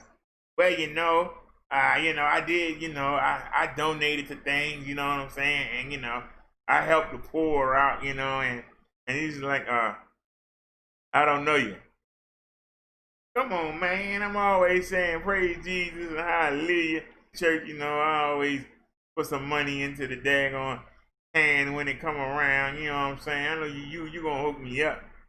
You know how it is. Jesus gonna say, your book is empty. I don't know you. How you don't know me? Because in your name, I've healed people in your name. I've done great things. You ain't do it for me. You did it for the people to get a pat on your back. You already got your reward. This book is empty. Why should I let you through? Come on, man. You know how we go, Jesus, man. And furnace. Because he lived it. 32 years on this earth. He lived as a human being. God came down here and lived as a human being. Some religions try to say that Jesus was just a man. No, Jesus was God in another form that came down here and lived as a man. But his job was to take the lesser role. They called him the Son of God because they wanted to make sure that God was first. And he came down here and he showed you how you should act, how God wants you to act. And if you act that way, when you stand before him, he will reward you. If you don't act that way, he's going to say he don't know you. Now I can tell you from the front, from the back, the side, these are the facts. A lot of people in the United States, this ain't nothing but hell on earth. But they ain't forgot everything. Almost everything we supposed to be doing, we ain't doing.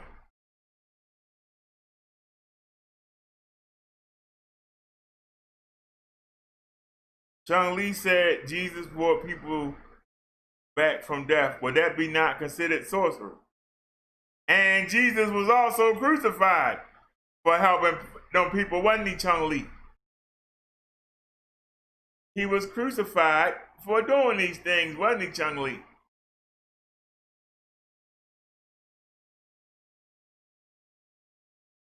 Didn't the Pharisees and the teachers of the law get the people riled up to get him crucified for the miracles he was doing because they were jealous of him? And he did. He died on the cross. There you go. That was easy to answer. Or 32, 33, I mean, it's a year. What's the difference? A year. What's the difference? 32, 33. I know that I'm crazy, but I know that we read that it was 32, but 33, whatever. I've heard somebody say 34.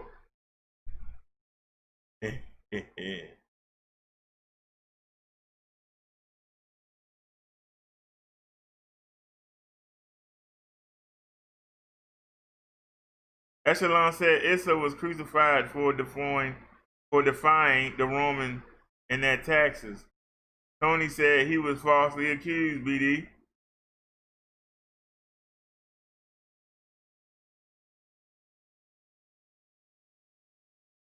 Why was he crucified? Tony, why was Jesus crucified?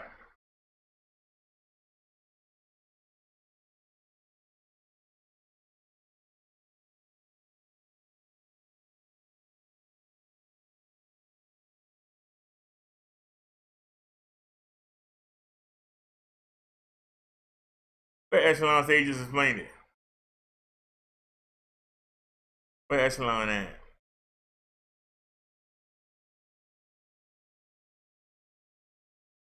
That was one thing he did. He also cured blind people. He walked on water. He fed people. He fed 5,000 people with 2 pieces of fish and 1 loaf of bread. Jesus did a lot of healing.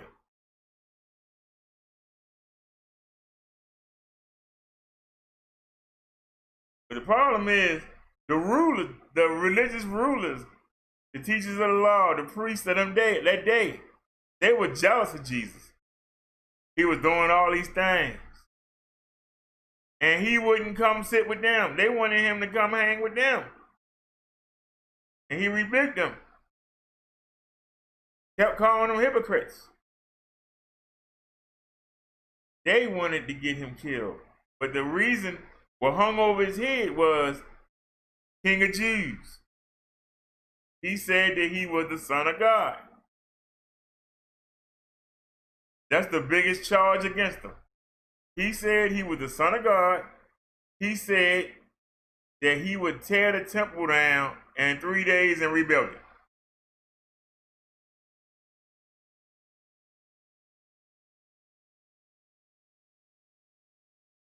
That's why.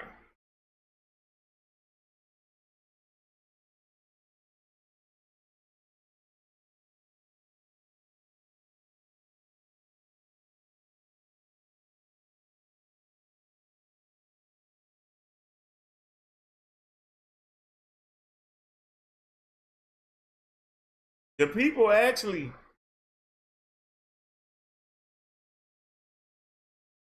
God kept giving them chances, Tony. And then God got fed up and said, look, just go ahead and put the Babylonians on it. Then he said, well, go ahead and put the Romans on the Babylonians. I just find it strange that the Romans was allowed to be over them. And the Romans were some of the nastiest, freakiest, cruddiest people you ever seen in your life. Male and female, all kinds of homosexual sexual acts, and that's the people that were put over the Israelites. That's a slap in the face. Got these heathens over us. You want to do what I say? Hey, go deal with the heathens. That's right there. Pontius Pilate didn't want to kill Jesus. But the teachers of the law and the Pharisees, the priests kept riling the people up. He said he's the Son of God. He ain't. He said he's the Son of God. 2 days. Kill him. Kill him. People were like, crucify, crucify, crucify. But you're right, the Romans did get a raw deal. They did get a raw deal.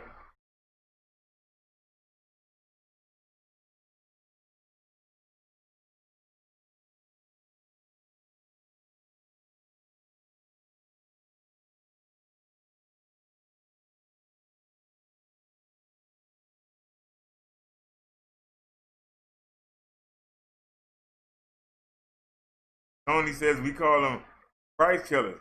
But it's really the Israelites are the ones that got Jesus crucified. And then when he was on the cross, yeah, get down now, Son of a God. Come on, use your magic. Come on, get down. You say you the Son of God. Show us, man. Get down. Get down here and kill these Romans. Come on. Come on, man. I see you ain't got down yet. That's what they were doing.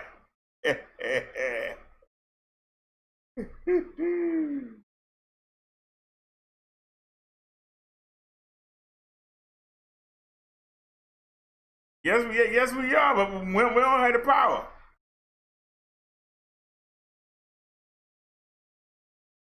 We made in that image.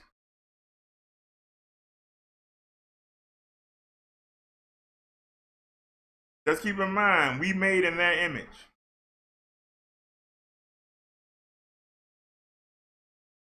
There is a separation there.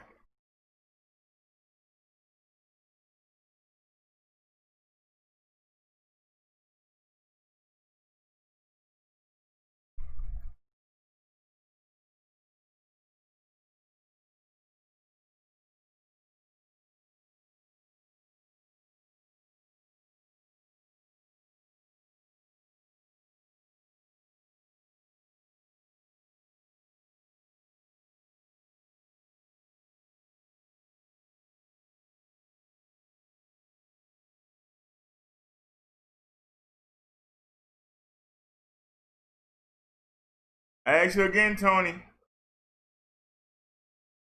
How can God do all those destructive things and still be without blame and holy? Now listen.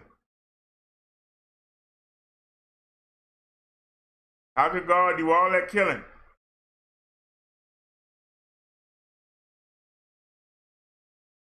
How could he dirty his hands throughout the whole Bible? He dirty in his hands. We listen to you. How can he be perfect and holy? Now listen. Remember, we had a flood that killed I don't know how many people.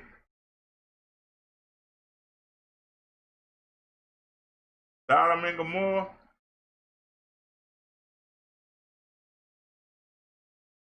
Firstborn of every Egyptian. Not to count the people that died from the river being turned to blood, and all the cicadas and frogs and everything else. I'm listening.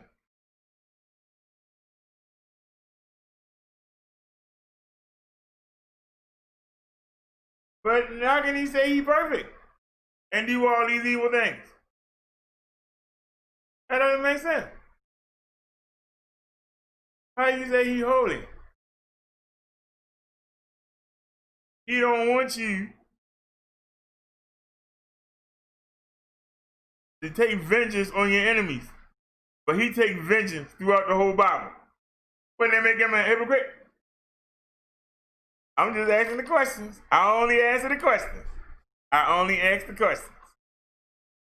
Up to y'all to answer them. I only ask the questions.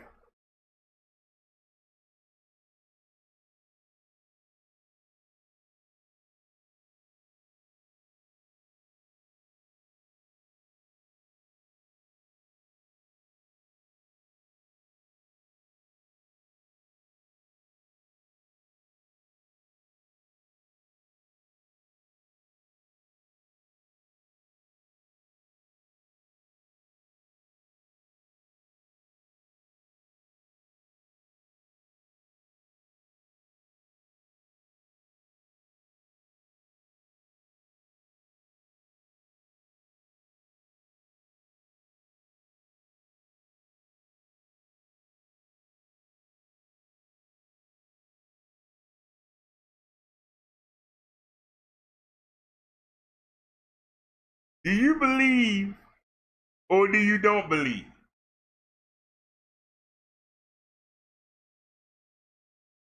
If you believe, you don't have a need to rationalize. If you don't believe, that's when you rationalize. When you're trying to find a contradiction, when you're trying to find something to argue with, you don't believe. So just say you don't believe. But don't say you do believe, but this ain't right. I do believe, but there's a contradiction here. I do believe, but scientists said this. You either believe or you don't. If that's how Jesus is going to carry you. You believe or you don't. You can't be in and out. You can't be halfway in and halfway out. You either believe or you don't. If you believe,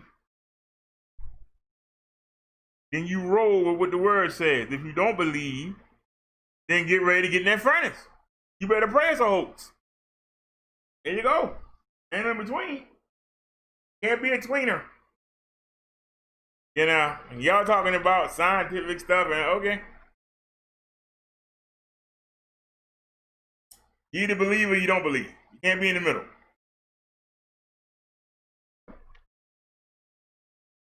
Well, you know, I believe it's a God, but I don't know which God it is. But I do believe that there is a God, but I don't know. Yeah. But what do you think gonna happen if this is all true and you gotta stand before Jesus? But you know, I wasn't sure if it was a real God or not. You know, so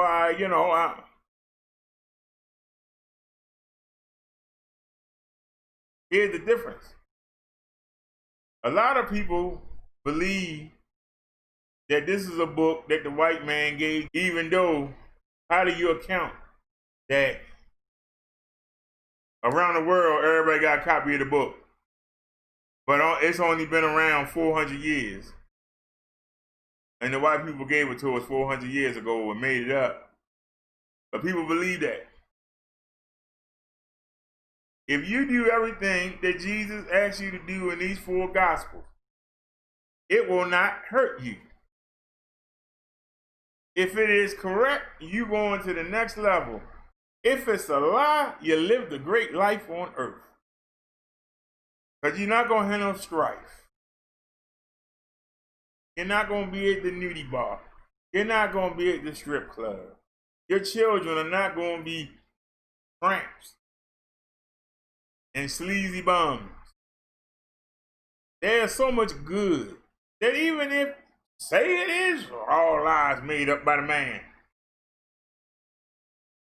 do you want to take the risk? Is your desire to do these evil things worth taking that risk?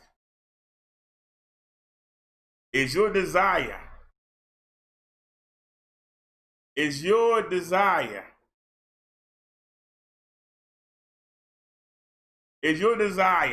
fornicate that bad? Your desire to go get high all the time. See, there ain't nothing in the Bible that say you can't get high, but you can't abuse it. They don't say you can't get drunk, but you can't abuse it. If you're married, you can have all the sex you want and any kind of sex. As long as it's between 2 married people. And marriage is the first time you have sex.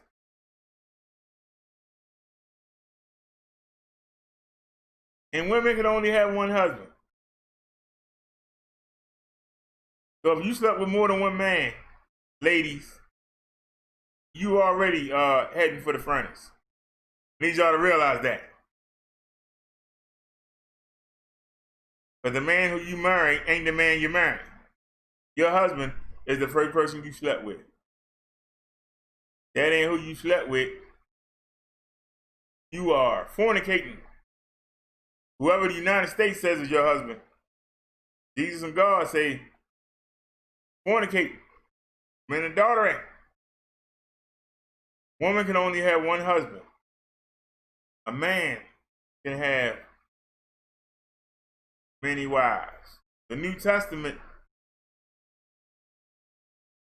tried to shrink it down to one. United States, it's still one. I believe the Middle East still has, 4, 5, 6, 7, 8. Depends on where you go. Some of them have U.S. There might only be one wife. Depends on where you go. Tony says it would change. Tell him it would change 3 times.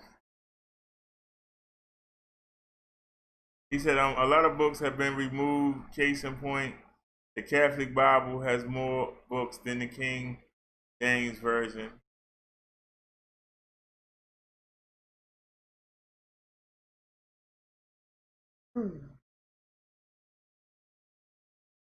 I actually considered that.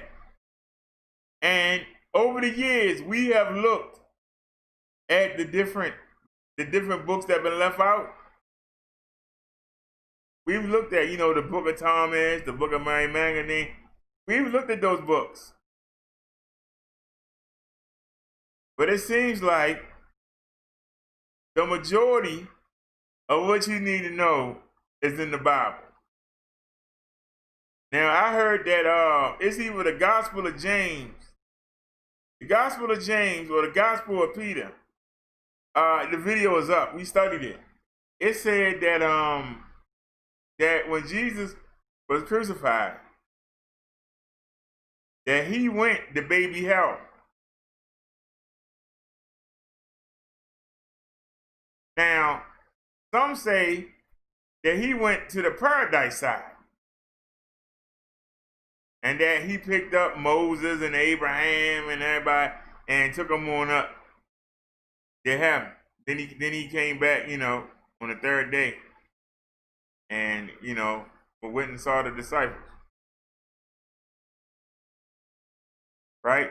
But one of those books say that he actually went down and was down there with the people in hell and told them that they could repent on the last day and come back. Now, you know, I believe that. I don't know. But I say it again, why would you want to risk it?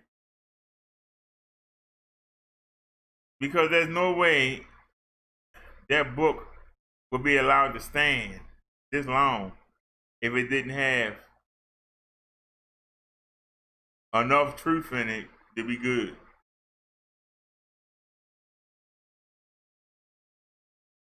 Because I find it strange that it's hard to find good copies of those other books.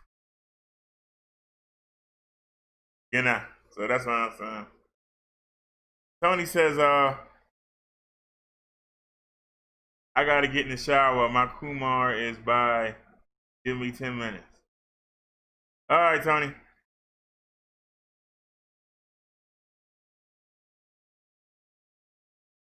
Actually, I'm not sure. Because I'm not sure. You know, some people said that this is actually a do-over.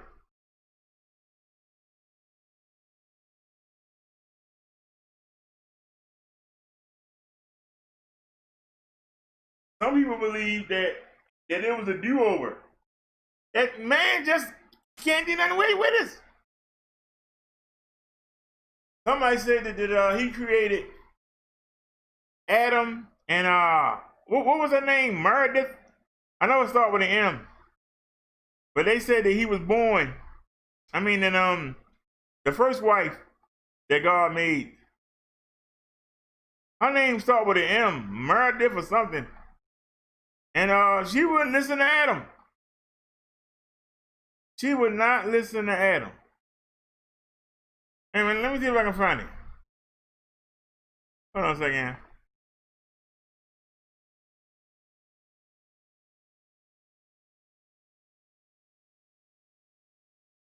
It popped right up. Lilith. I was way off. I said M, it's Lilith.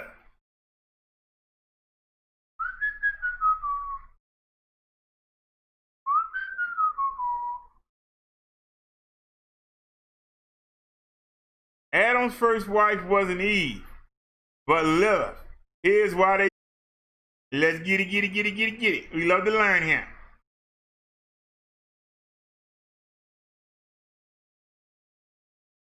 And never marry a woman with big feet. Author scholar Miniki Shipper looks at the oral traditions behind gender stereotypes. In this excerpt from the book's prologue, she discusses how men and women have been represented in various creation myths across cultures. If we look back at how it all began, we find that worldwide sex and gender issues have been expressed in oral traditions such as myths and origin stories, fairy tales, animated fables, love poems, or cradle songs and proverbs.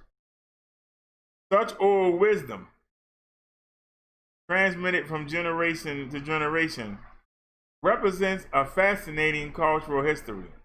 Proverbs, the world's smallest literary genre, are a most telling part of a serial narrative about humankind. They are our main topic here, but a first brief look into how men and women came into being, as presented in creation myths, is an illuminating point of entry.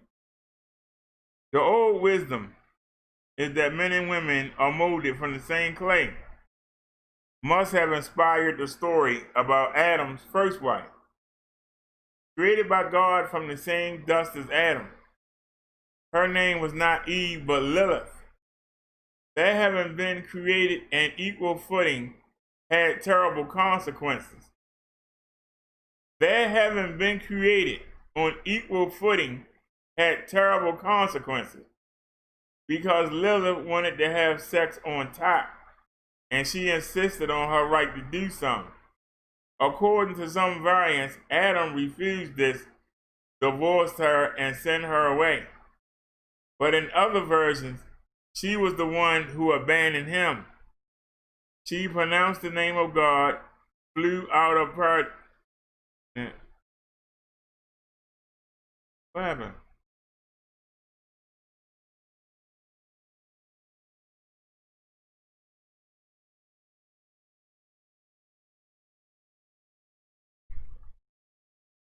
What happened? Okay, here we go, y'all. I don't know what happened with this thing crazy. She pronounced the name of God, flew up out of paradise into the air, and went off to the Red Sea. God sent angels to capture her and bring her back to Adam, threatening if she didn't come along, she would lose 100 of her demon children daily. But she preferred even that to returning to Adam. Ever since, she has taken her revenge on Eve, her rival, by strangling babies and swallowing the sperm of men who sleep alone at night.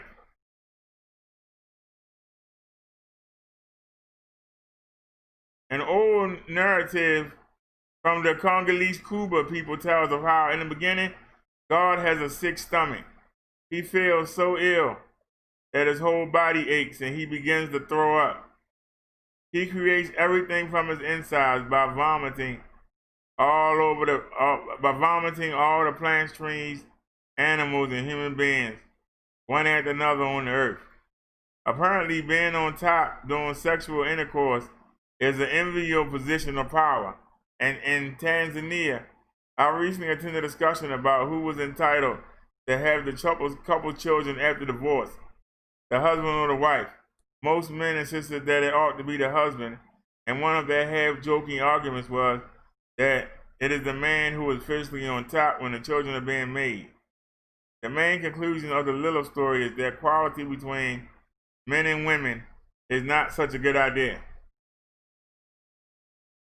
Eve has inspired other origin stories, first in Jewish culture, but also in the Arab world, Africa, and Europe. Some variants doubt Eve's originating from Adam's rib because of an incident that preceded her creation. Here's a version of that story I heard from a Sudanese refugee in Congo a number of years ago. God sends the archangel Gabriel from heaven down to earth to take the rib from sleeping Adam's body. Flying back to heaven, Gabriel meets the devil on his way.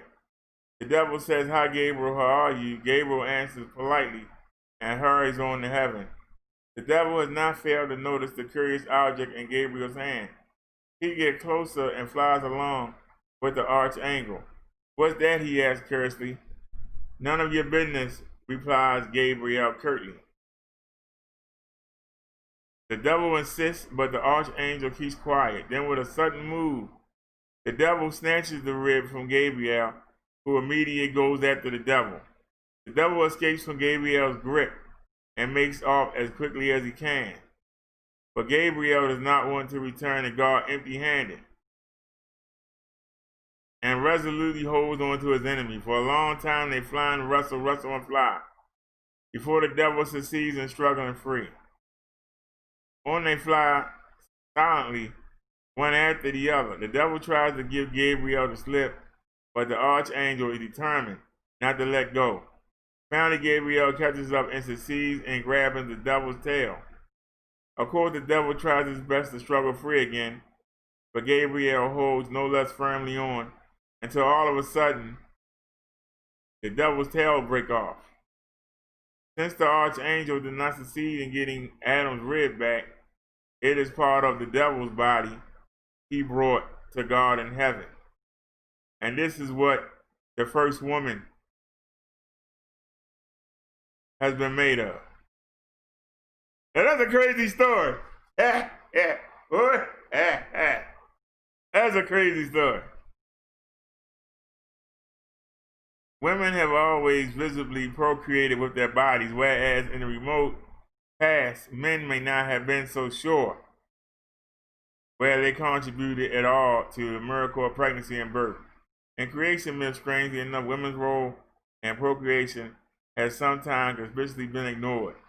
The creation of Adam and Eve in the Bible is a case in point. Eve originates from Adam's body, not the other way around.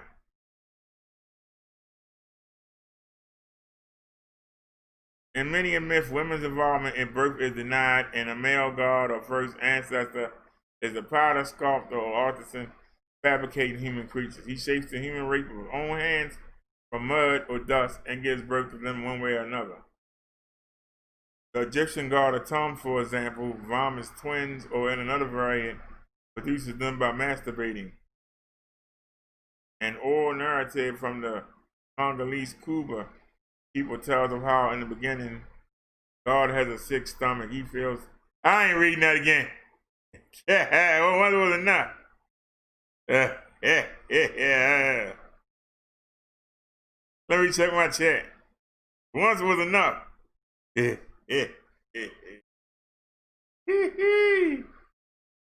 Oh, sorry. Let me check the chat. The funny thing, I'm starting to like this broad where wifey might be getting the boot. Naya says, oh dear, Tony. Tony said, damn, Naya, I thought it was just those guys here. Echelon says, hey, Tony. Tony says, oh, JD, I have a channel for you. Blood, letters, and bad men. Echelon said, let me check that out. Tony said, Strictly Mob channel. Echelon said, hey, Tony, tonight is a night for a butt cake. Try out, laugh my butt off. Naya said, laugh out loud. Tony said the same thing. Echelon said, okay, because Michael Franzese is born to death with those same mob stories. Tony says, oh, you'll like this 10-minute videos. Are we caught up?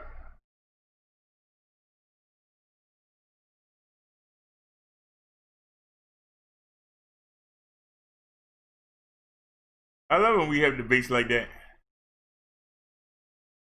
It's challenging. I like it. Let's check on our CV numbers. And I fell asleep yesterday, so we gotta. Did it reset already? Hopefully it didn't reset. Ah, it reset day. Can't get yesterday's. All right, so we got 6,096,235 cases of CV in the country. 185,901 dead. 3,375,838 recovered, 95%. That died, 185,901, 5% died. In April, it was 34%, so we really come down. Let's take a look. Uh-oh. I said uh-oh. Well, I said uh-oh. Take a look at these numbers, everybody. Everybody, take a look at these numbers here. California picked up 5,406 new cases. They lost 145 people today. Texas picked up 4,987. They lost 168 today. Florida picked up 3,815. They lost 89. New York picked up 720. They lost 11. Georgia, sweet Georgia on my mind. I'm on the midnight train to Georgia. Georgia's lower than California. When it comes to that CV, they lost 78. Ooh-wee. Hey, stop. Georgia, 2,298. I told y'all that Georgia gonna take New York. Gonna take to the end of September. But you see, 265,372. Y'all see that? They coming. Remember, they was halfway. They more than halfway now. They closing in on New York. Georgia going for that number 4 spot. Georgia lost 78 people today. Illinois, they picked up 2,434. They lost 20. Arizona picked up 519. They lost 49. New Jersey, the old number 2, they picked up 339. They lost 8. North Carolina, nothing could be finer than living in the mountains of North Carolina. They picked up 1,550 and lost 23. Tennessee picked up 1,636, lost 28. Louisiana picked up 606, lost 30. Pennsylvania picked up 866, they lost 19. Massachusetts picked up 460, they lost 16. Alabama picked up 1,162, they lost 31.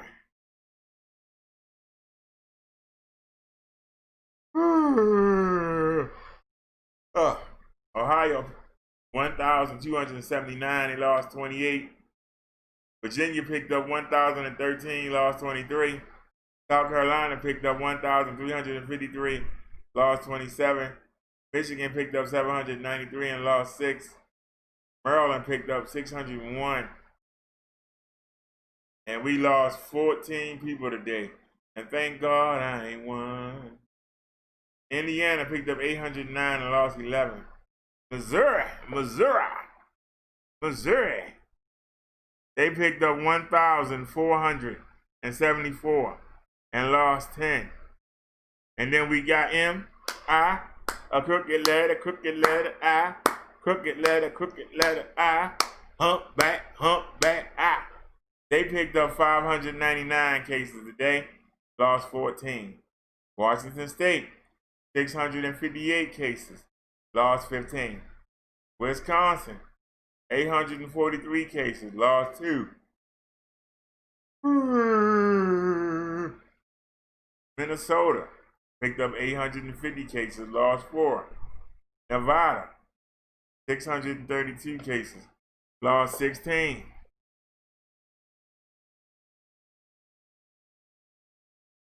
Iowa, 2,574.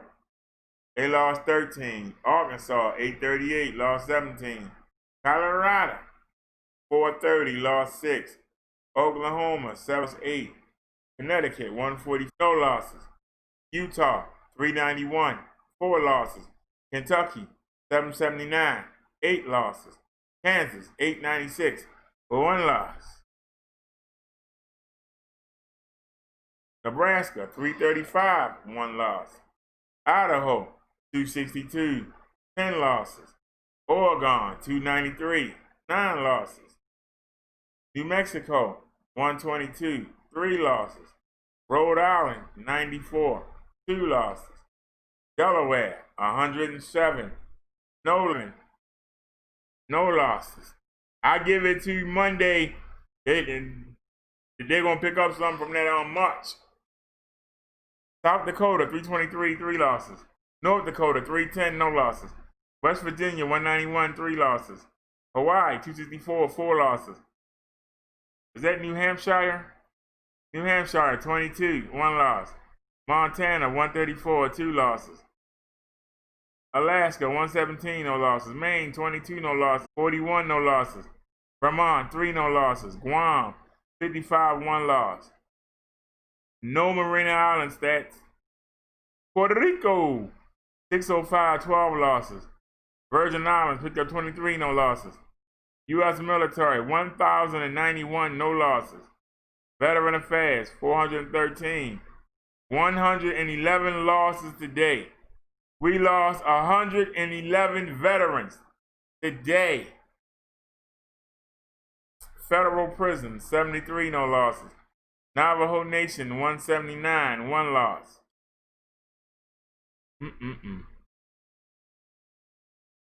So we got 6,096,235 cases. We picked up 49,601 new cases today. Total deaths, 185,901, and we lost 1,105 United States citizens today. We lost 1,100 people. We lost 1,100 people today, y'all.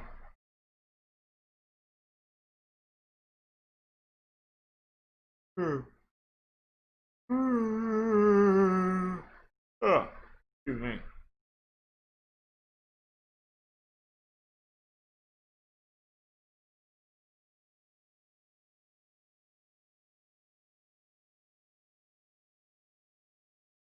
So what happened? Everybody bailed when we did the sets? Everybody bailed?